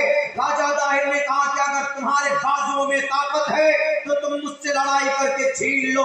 तब जाकर हज्जाज बिन यूसुफ से वलीद बिन अब्दुल मलिक ने कहा कि ऐसे बहादुर को भेजो कि वलीद राजा ताहिर को उनके औकात याद दिला दे। तो हज्जाज बिन यूसुफ की नजर एक नौजवान पर टिकी थी, उस नौजवान का नाम मोहम्मद बिन कासिम अस्सफ़ी रहमतुल्लाहि अलैह था। कभी नमाज कज़ा नहीं होती थी, ये वसीयत की थी हज्जाज बिन यूसुफ ने, किसी की इबादत खाने को मत तोड़ना, किसी बूढ़े को मत मारना, किसी औरत के ऊपर हाथ मत उठाना, और फिर हरियाली फसल की खेतियों को बर्बाद मत करना। तुम्हारे सामने में लड़ने वाला जो लड़ाकू होगा उसी से मुकाबला करना।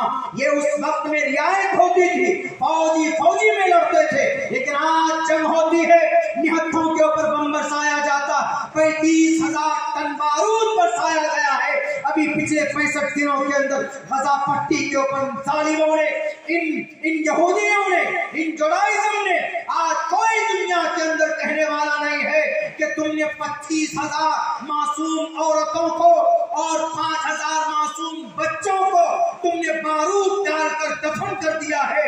तुम इस देश के अंदर नहीं, तुम पूरी दुनिया के अंदर, तुम दहशतगर्द हो, तुम आतंकवाद हो।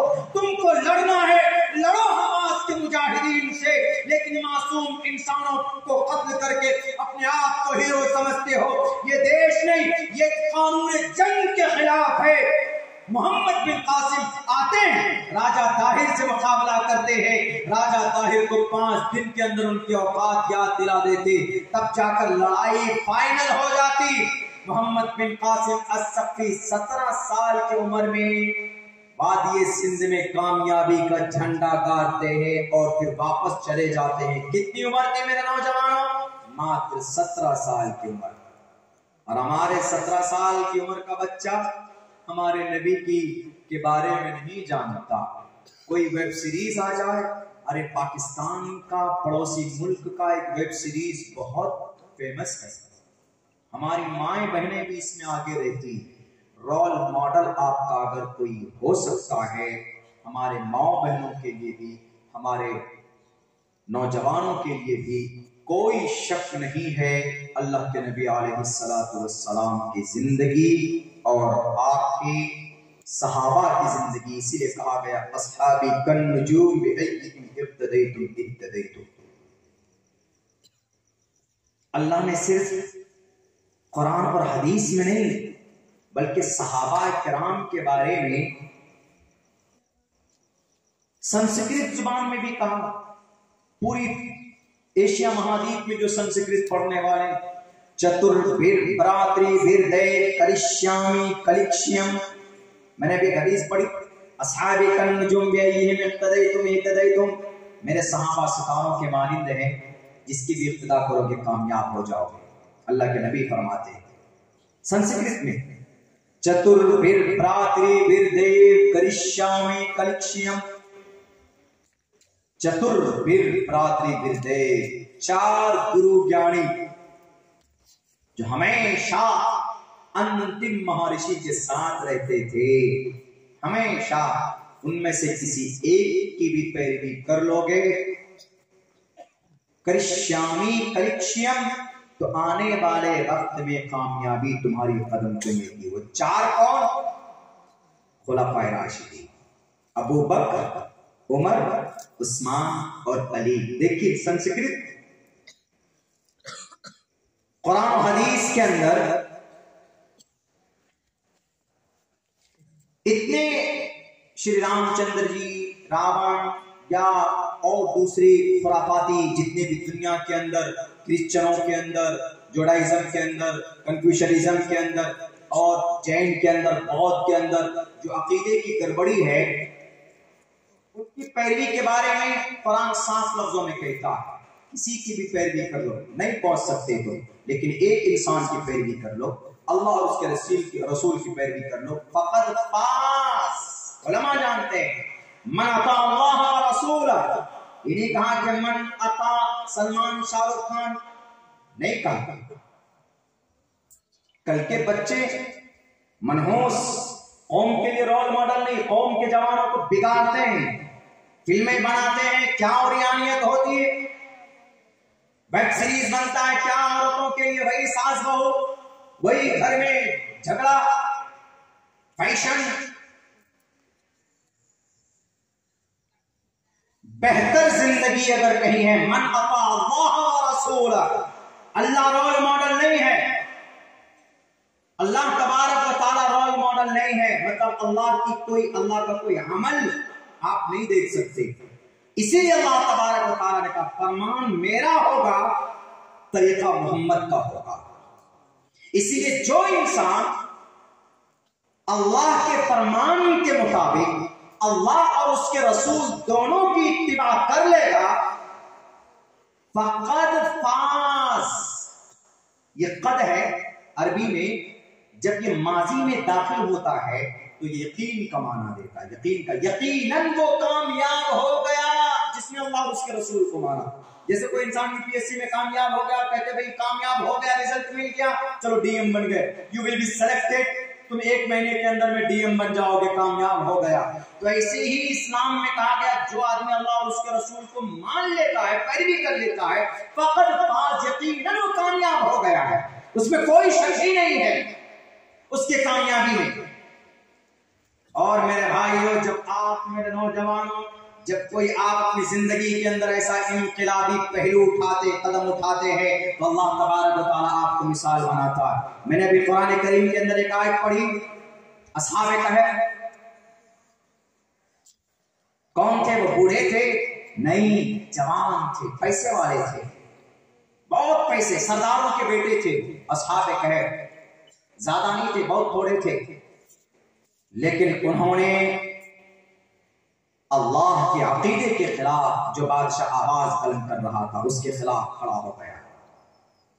आज हम आप खड़े नहीं होते। अभी मैं मेघालय में प्रोग्राम था मेरा परसों को, तो वहां हम गए तो वहां से ये कहा गया कि मौलाना सिर्फ सीरत पे आपको बात करनी है, कुछ भी नहीं बोलना है। हमने कहा क्यों? कुछ भी नहीं बोलने का मतलब शरीयत की को जो बदनाम करते हैं, तो हमारी शरीयत क्या हो तो हम बोलना पड़ेगा। बोला नहीं, यहाँ हम लोग थोड़ा उसमें रहते, डरे और सहमे हुए रहते हैं, मतलब हम लोग थोड़ा नहीं उलझते। हमने कहा कि ये बेईमानी है, ये बुज़दिली है, ईमान आपके अंदर नहीं है। अगर शरीयत और कुरान के खिलाफ कोई अकीदा लेकर आए, कोई तरीका लेकर आए, आपको जानकारी है तो आप खड़े हो जाइए अपने अकीदे और शरीयत के पैगाम को लेकर। चाहे कोई कानून बने, कुछ भी बने, भारत के अंदर एक कानून बनाया गया है, article number 25, Indian constitution article number 25, freedom of conscience and free profession practice propagation of the religion. हर आदमी को सोचने की आजादी, अमल की आजादी, इबादत की आजादी, अकीदे की आजादी, अपने धर्म की अच्छी बातें रखने की आजादी। पता है असहाबे कहफ, अल्लाह के नबी से सवाल किया गया। अल्लाह के नबी जब नबी बने तो कुरैश मक्का हमेशा परेशान करते थे, जलील करते थे। एक मर्तबा अबू जहल ने कहा कि वो मोहम्मद रसूलुल्लाह को थोड़ा रुस्वा करते हैं, जलील करते हैं, इनकी आजमाइश करते हैं। 2-3 आदमी को मदीना भेजा कि जाओ मदीने में पूछ करके आओ कि कुछ ऐसा बताइए, हम मोहम्मद से पूछें तो जवाब न दे पाए, फिर हम उनको चिढ़ाएं, लोगों के सामने में हम जलील करें। तो अल्लाह के नबी के पास उनको जलील करने के लिए मदीना कुछ लोगों को भेजा।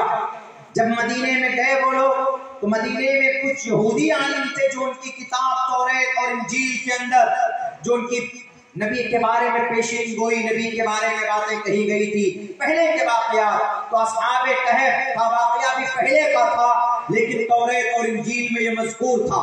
तो उन यहूदियों ने कहा कि ठीक है, 3 बात पूछना, अगर वो उन तीनों बातों का जवाब दे दें तो भी सच्चे नहीं है, समझ लेना झूठा है।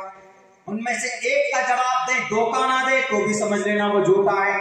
2 का जवाब दे दें, 1 का जवाब ना दे, तीन बात बता रहा हूं, 3 सवाल करना, 2 का जवाब दे दे, 1 का ना दे तो समझ लेना कि वो सच्चा है अपने दावे में।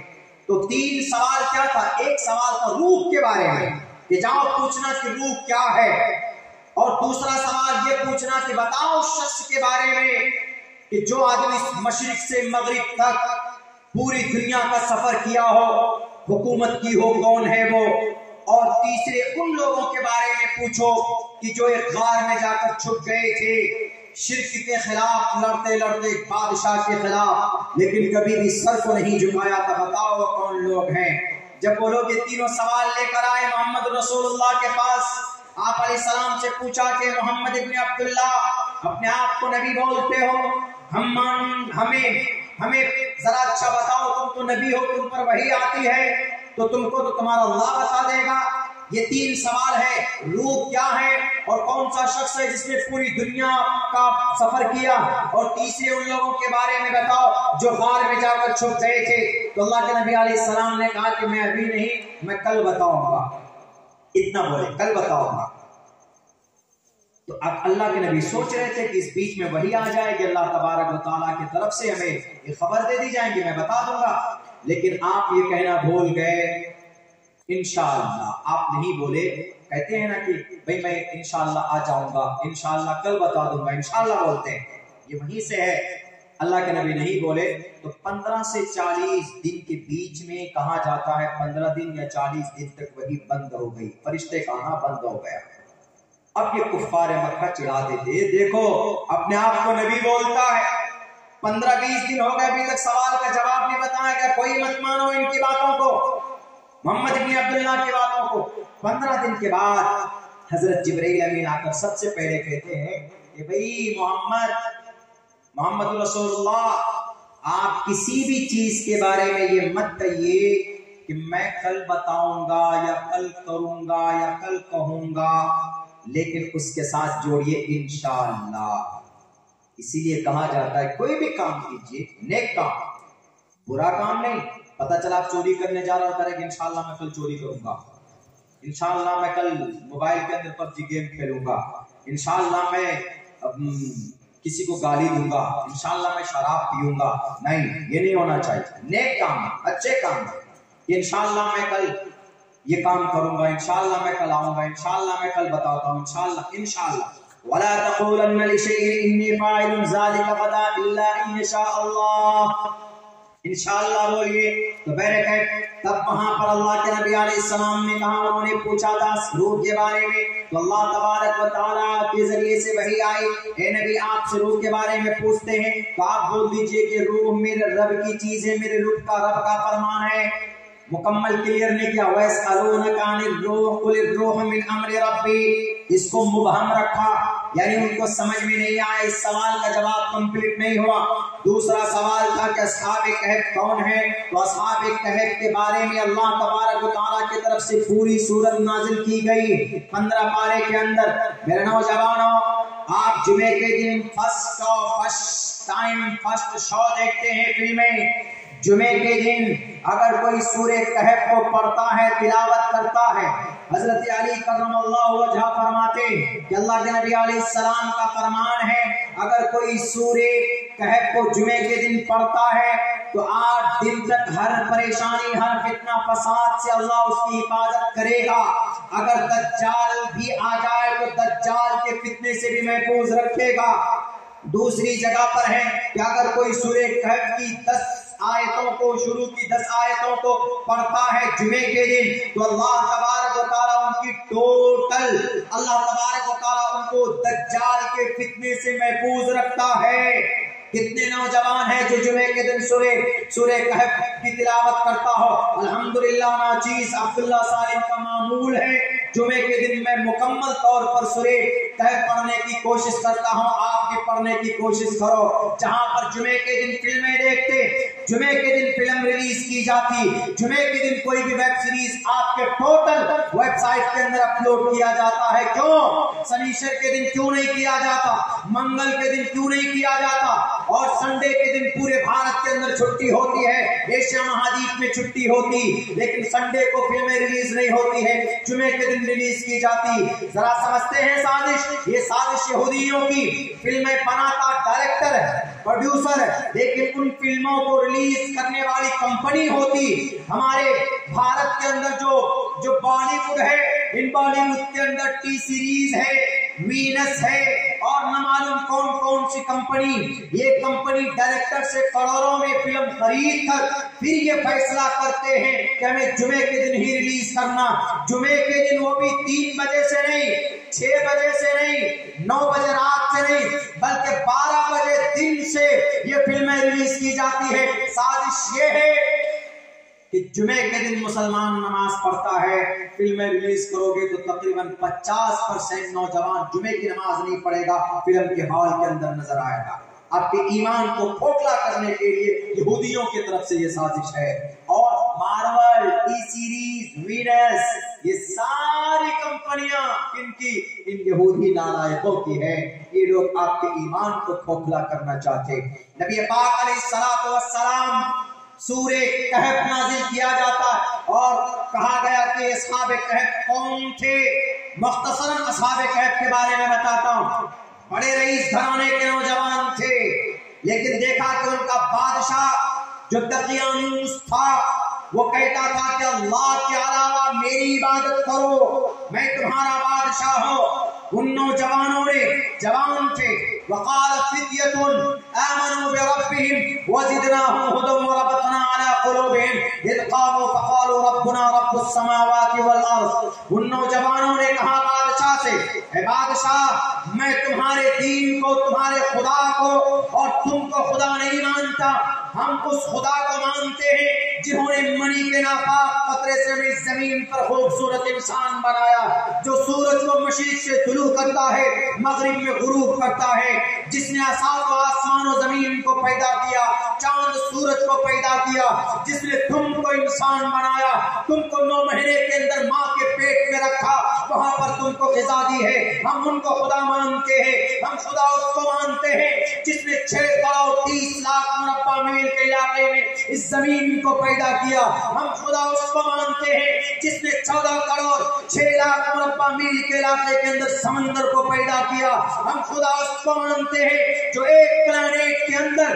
तकरीबन हमारे गैलेक्सी सिस्टम में 8 ग्रहों को पैदा किया है। हम खुदा उसको मानते हैं, तुमको खुदा नहीं मान सकते।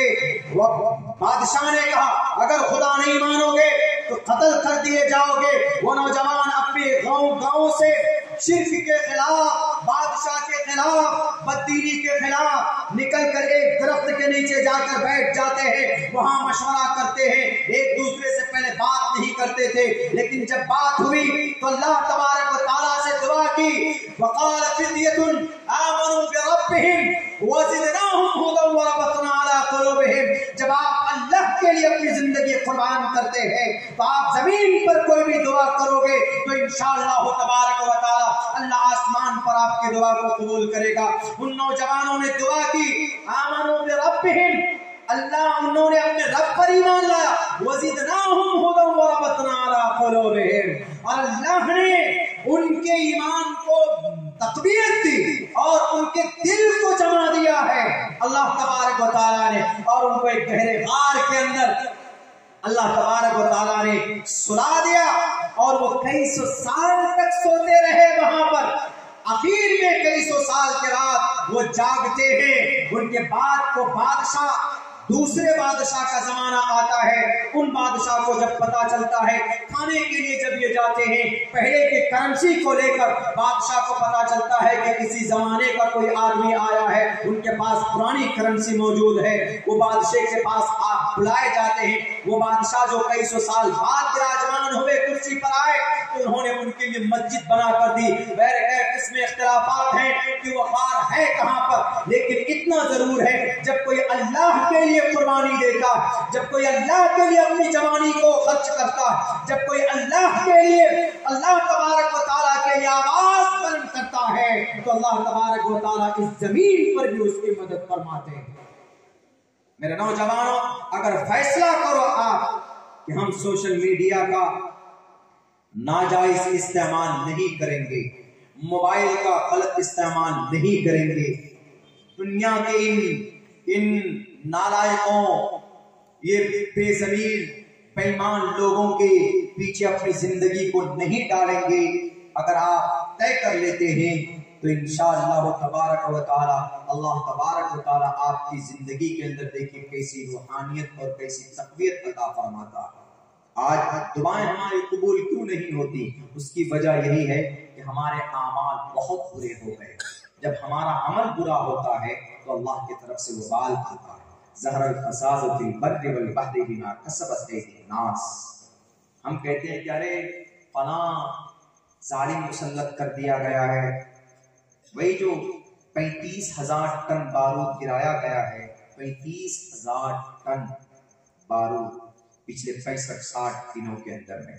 उस वक्त में आया था मौलाना रफीक साहब की ही निगरानी में वो प्रोग्राम था। उस वक्त शुरुआत थी। 1 साल से 5 साल की उम्र का बच्चा था। कितने छोटे बच्चे होंगे। हार्वर्ड यूनिवर्सिटी उन्होंने उन बच्चों के नाम जारी किए हैं जो रिकॉर्डेड है। जो रिकॉर्ड में नहीं है तो जो मलबे में दबे हुए हैं जो लाशें, उनका तो कोई कहना ही नहीं। 5 से 6 हजार बच्चे हैं जिनकी लाशें मिली। बच्चे मासूम, बताइए 75 साल पहले इनकी जगह नहीं थी, इनको अपना कोई इनका मकान नहीं था, लेकिन 75 साल के बाद आज इतनी ताकतवर ये हो गए, इतनी ताकतवर ये हो गए कि आज पूरी दुनिया के अंदर सबको अपने कब्जे में इन्होंने ले लिया। मैंने पहले भी शायद ये बात बताई थी, इशारतन आपको एक बात बता दूं। जब कोई आदमी कुरान और सुन्नत पर अमल करता है, अगर कोई काफिर भी उस पर अमल करता है तो दुनियावी एतबार से अल्लाह उसको दुनिया में उसका अच्छा रिजल्ट जरूर दे देते हैं उसको। इन यहूदियों ने दुनियावी एतबार से हमारे कुरान और शरीयत पर कुछ बातों पर उन्होंने अमल किया है, जिसकी वजह से शायद वो आज दुनियावी एतबार से कामयाब। मुकम्मल तौर पर अमल करते तो इतने जालिम नहीं होते। एक काम तो इन्होंने ये किया कि अपने बच्चों को बहुत पढ़ाया। हालांकि इस्लाम में पढ़ाने का पैगाम क्या कहा? इक़रा। सबसे पहली वही क्या है? इक़रा। इक़रा, सिर्फ इक़रा ही पढ़ा, बस इक़रा पढ़ो, इसी को लिया उन्होंने, आगे नहीं लिया। बिस्म रब्बिकल लज़ी खलक़। अगर रब का नाम लेकर पढ़ते तो वो इतने जालिम नहीं बनते, वो इतने जाबिर नहीं बनते, इतने फासिक नहीं बनते। लेकिन इक़रा पर अमल किया उन्होंने, पढ़ाई की, अपने बच्चों को पढ़ाया। सबसे ज्यादा पढ़ा लिखा कौन? यहूदी होता। हमारे बच्चों को बर्बाद करने में कौन आगे? यहूदी आगे। वो अपने ईमान का, मुस्लिम का सबसे बड़ा दुश्मन कौन इस दुनिया के अंदर? यहूदी। पता है आपकी ईमान को कमजोर करने के लिए कितनी मेहनत करते हैं? वो अपने बच्चों को मदरसे में भेजते हैं। एक छोटी सी मिसाल देता हूं, उसके बाद फिर मैं अपनी बात खत्म करता हूं, चूंकि वक्त बहुत हो चला है। मैं भी लंबा सफर करके पहुंचा हूं आपके पास, 2-2, 3-3 फ्लाइट चेंज करके तब यहां तक पहुंचते हैं। गुजरात आने में कई एयरपोर्ट क्रॉस करके पहुंचना पड़ता, तभी पहुंच पाते। 2 दिन का सफर में यहां तक पहुंच पाया हूं। तो इस्लाम की रूहानी ताकत को मिटाने के लिए वो लोग अपने बच्चों को मदरसे में भेजते हैं। एक यहूदी सिर्फ एक चीज पर रिसर्च करने के लिए अपने बेटे को मदरसे में भेजा कि जाओ, हम टोटल मुसलमानों को कुफ्र की हालत में मारना चाहते हैं, काफिर बनाकर मारना चाहते हैं। तो किसी ने कहा कि भाई ये तहकीक तो तुम कुरान हदीस से नहीं कर सकते, तुम मदरसे में भेजो अपने बच्चे को। तो वो यहूदी अपने बेटे को मदरसे में भेजता है। उसका बच्चा पढ़ने के बाद 7 साल 8 साल 9 साल पढ़कर जब आता है, आने के बाद तब कहता है कि हाँ बताओ साहब, 8 साल 9 साल की कुर्बानी दे दी, हमारा बच्चा कुछ नहीं, हमारा बच्चा फैशन, हमारा बच्चा बस सोशल मीडिया, हमारा बच्चा बस मोबाइल। मेरे भाइयों, 9 साल की कुर्बानी उस बच्चे ने दी, आलिम बनकर आया। اس لیے عالم نہیں بنا کہ وہ اللہ کو راضی کرے گا، اس لیے آیا کہ وہ ایمان والوں کی ایمان کو سلب کرے گا۔ جب وہ آتا ہے اس کا باپ کہتا ہے کہ ذرا بتاؤ ہم ان مسلمانوں کو کفر کی حالت میں کیسے ماریں گے، ذرا بتاؤ۔ کہا کہ سمپل ہے، کہا کہ اچھا یہ بتاؤ کہ اگر یہ مسلمان اگر کوئی کام نہ کریں، ایمان پر گارنٹی کے ساتھ کون سا عمل کرنے سے ان کی موت ہوگی؟ گارنٹی کے ساتھ، یعنی نماز بھی نہ پڑھے، روزہ بھی اگر نہ رکھے، تو ایسا کون سا عمل ہے جو مسلمان کرے گا تو وہ ایمان کی حالت میں مرے گا؟ بتاؤ ذرا۔ تو پتا ہے وہ بچہ جو پڑھ کے گیا تو اس نے کہا کہ بہت چھوٹا عمل ہے، اگر مومن اس کو کرتا ہے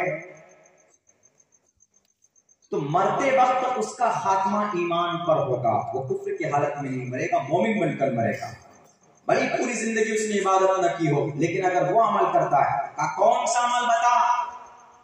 کہا کہ اگر مسلمان مسواک کی سنت پر عمل کرے، مسواک ہم لوگ بھول گئے، مسواک کی سنت پر عمل کرے تو مسواک کے 70 فوائد ہے، بہت زیادہ فوائد ہے، لیکن ان میں سے ایک فائدہ یہ بھی ہے، ادنا فائدہ، ان میں سے ادنا فائدہ یہ ہے کہ جو آدمی مسواک کرتا ہو اپنی زندگی میں، اس آدمی کی موت حالت ایمان پر ہوگی، ادنا فائدہ مسواک۔ کہا اچھا یہ مسواک جو لکڑی کی دانت میں کرتے ہیں؟ کہا ہاں یہ مسواک ان کے نبی کی سنت ہے، ان کے نبی کا طریقہ ہے اور ان کے نبی بتا کر کے گئے۔ کہا اچھا تو اس عمل کو ختم کرتے ہیں، ہم اس مسواک کو ہی ختم کر دیتے ہیں۔ پھر تب جا کر انہوں نے ایک نئی چیز ایجاد کی، کولگیٹ جو پیسٹ ہے، یہ کن کا؟ ہمارا آپ کا؟ یہ یہودیوں کا ہے، میڈ ان یہودی۔ Colgate has been made by یہودی نے بنایا کولگیٹ کو، اور کولگیٹ کے ساتھ میں اورل بھی برش استعمال کرتے، برش پیسٹ لگا کر یہودی۔ آج تقریباً میں دعوے کے ساتھ کہہ سکتا ہوں 80-85% مسلمان کولگیٹ پیسٹ برش استعمال کرتا ہے، لیکن ہاں قربان جائیے ہمارے تبلیغ جماعت کے ساتھیوں پر، مسجد میں نماز پڑھنے والے ساتھیوں پر، وہ آج بھی مسواک کا استعمال کرتے ہیں، اور آپ کیجئے، یہ سنت رسول ہے۔ اگر ایک سنت پر آپ عمل کرتے ہیں تو اللہ 100 شہیدوں کا ثواب عطا فرماتا ہے۔ آپ کی دیکھیے کتنی چھوٹی ہم چیز سمجھتے ہیں اس کو، مسواک کوئی وہ نہیں ہے، چلیے نہیں کریں گے کوئی دقت نہیں ہے، لیکن آپ کی ایک ایک چیز کو ختم کرنے کے لیے، سلب کرنے کے لیے وہ 9 سال کی قربانی دے رہے ہیں، ریسرچ کرنے کے لیے۔ یہودیوں نے دعویٰ کیا تھا کہ ہم تمہارے مسجدوں میں حرام کاری کروا دیں گے، مسلمانوں نے کہا کہ کیا زنا یا سود یا ڈسکو ڈانس یا شراب یا کباب کیا ہوگا، کیا کرا سکتے ہو؟ تم شراب نہیں پلا سکتے مسجد میں، تم زنا نہیں کرا سکتے مسجد میں، تم ڈانس نہیں کرا سکتے مسجد میں، تم جھوٹی باتیں نہیں بلوا سکتے مسجد میں۔ یہودیوں نے کہا کہ تم سوچ بھی نہیں سکتے، ہم حرام کام کروا دیں گے تمہارے مسجدوں میں، مسلمانوں جاؤ تو صحیح دیکھو۔ اور یقیناً آج ہمارے مسجدوں میں کبھی کبھی حرام کام ہوتا ہے جنہیں ہم حرام نہیں سمجھتے۔ کیا موبائل میں جو گانا بجتا ہے، موبائل میں جو رنگ ٹون جو لگاتے ہیں، سنگیت ہے، میوزک ہے، گانا کیوں حرام ہے؟ چونکہ گانے میں میوزک آ جائے، آپ نعت پڑھیے میوزک آ جائے، نعت غلط، قرآن پڑھیے میوزک آ جائے تو آپ کا وہ قرآن کریم کا میوزک کے ساتھ ملنے کی وجہ سے حرام۔ کیوں؟ پھر وہ قرآن نہیں ہے، قرآن کا مذاق ہے، کئی سارے گناہ لکھیں گے آپ کو۔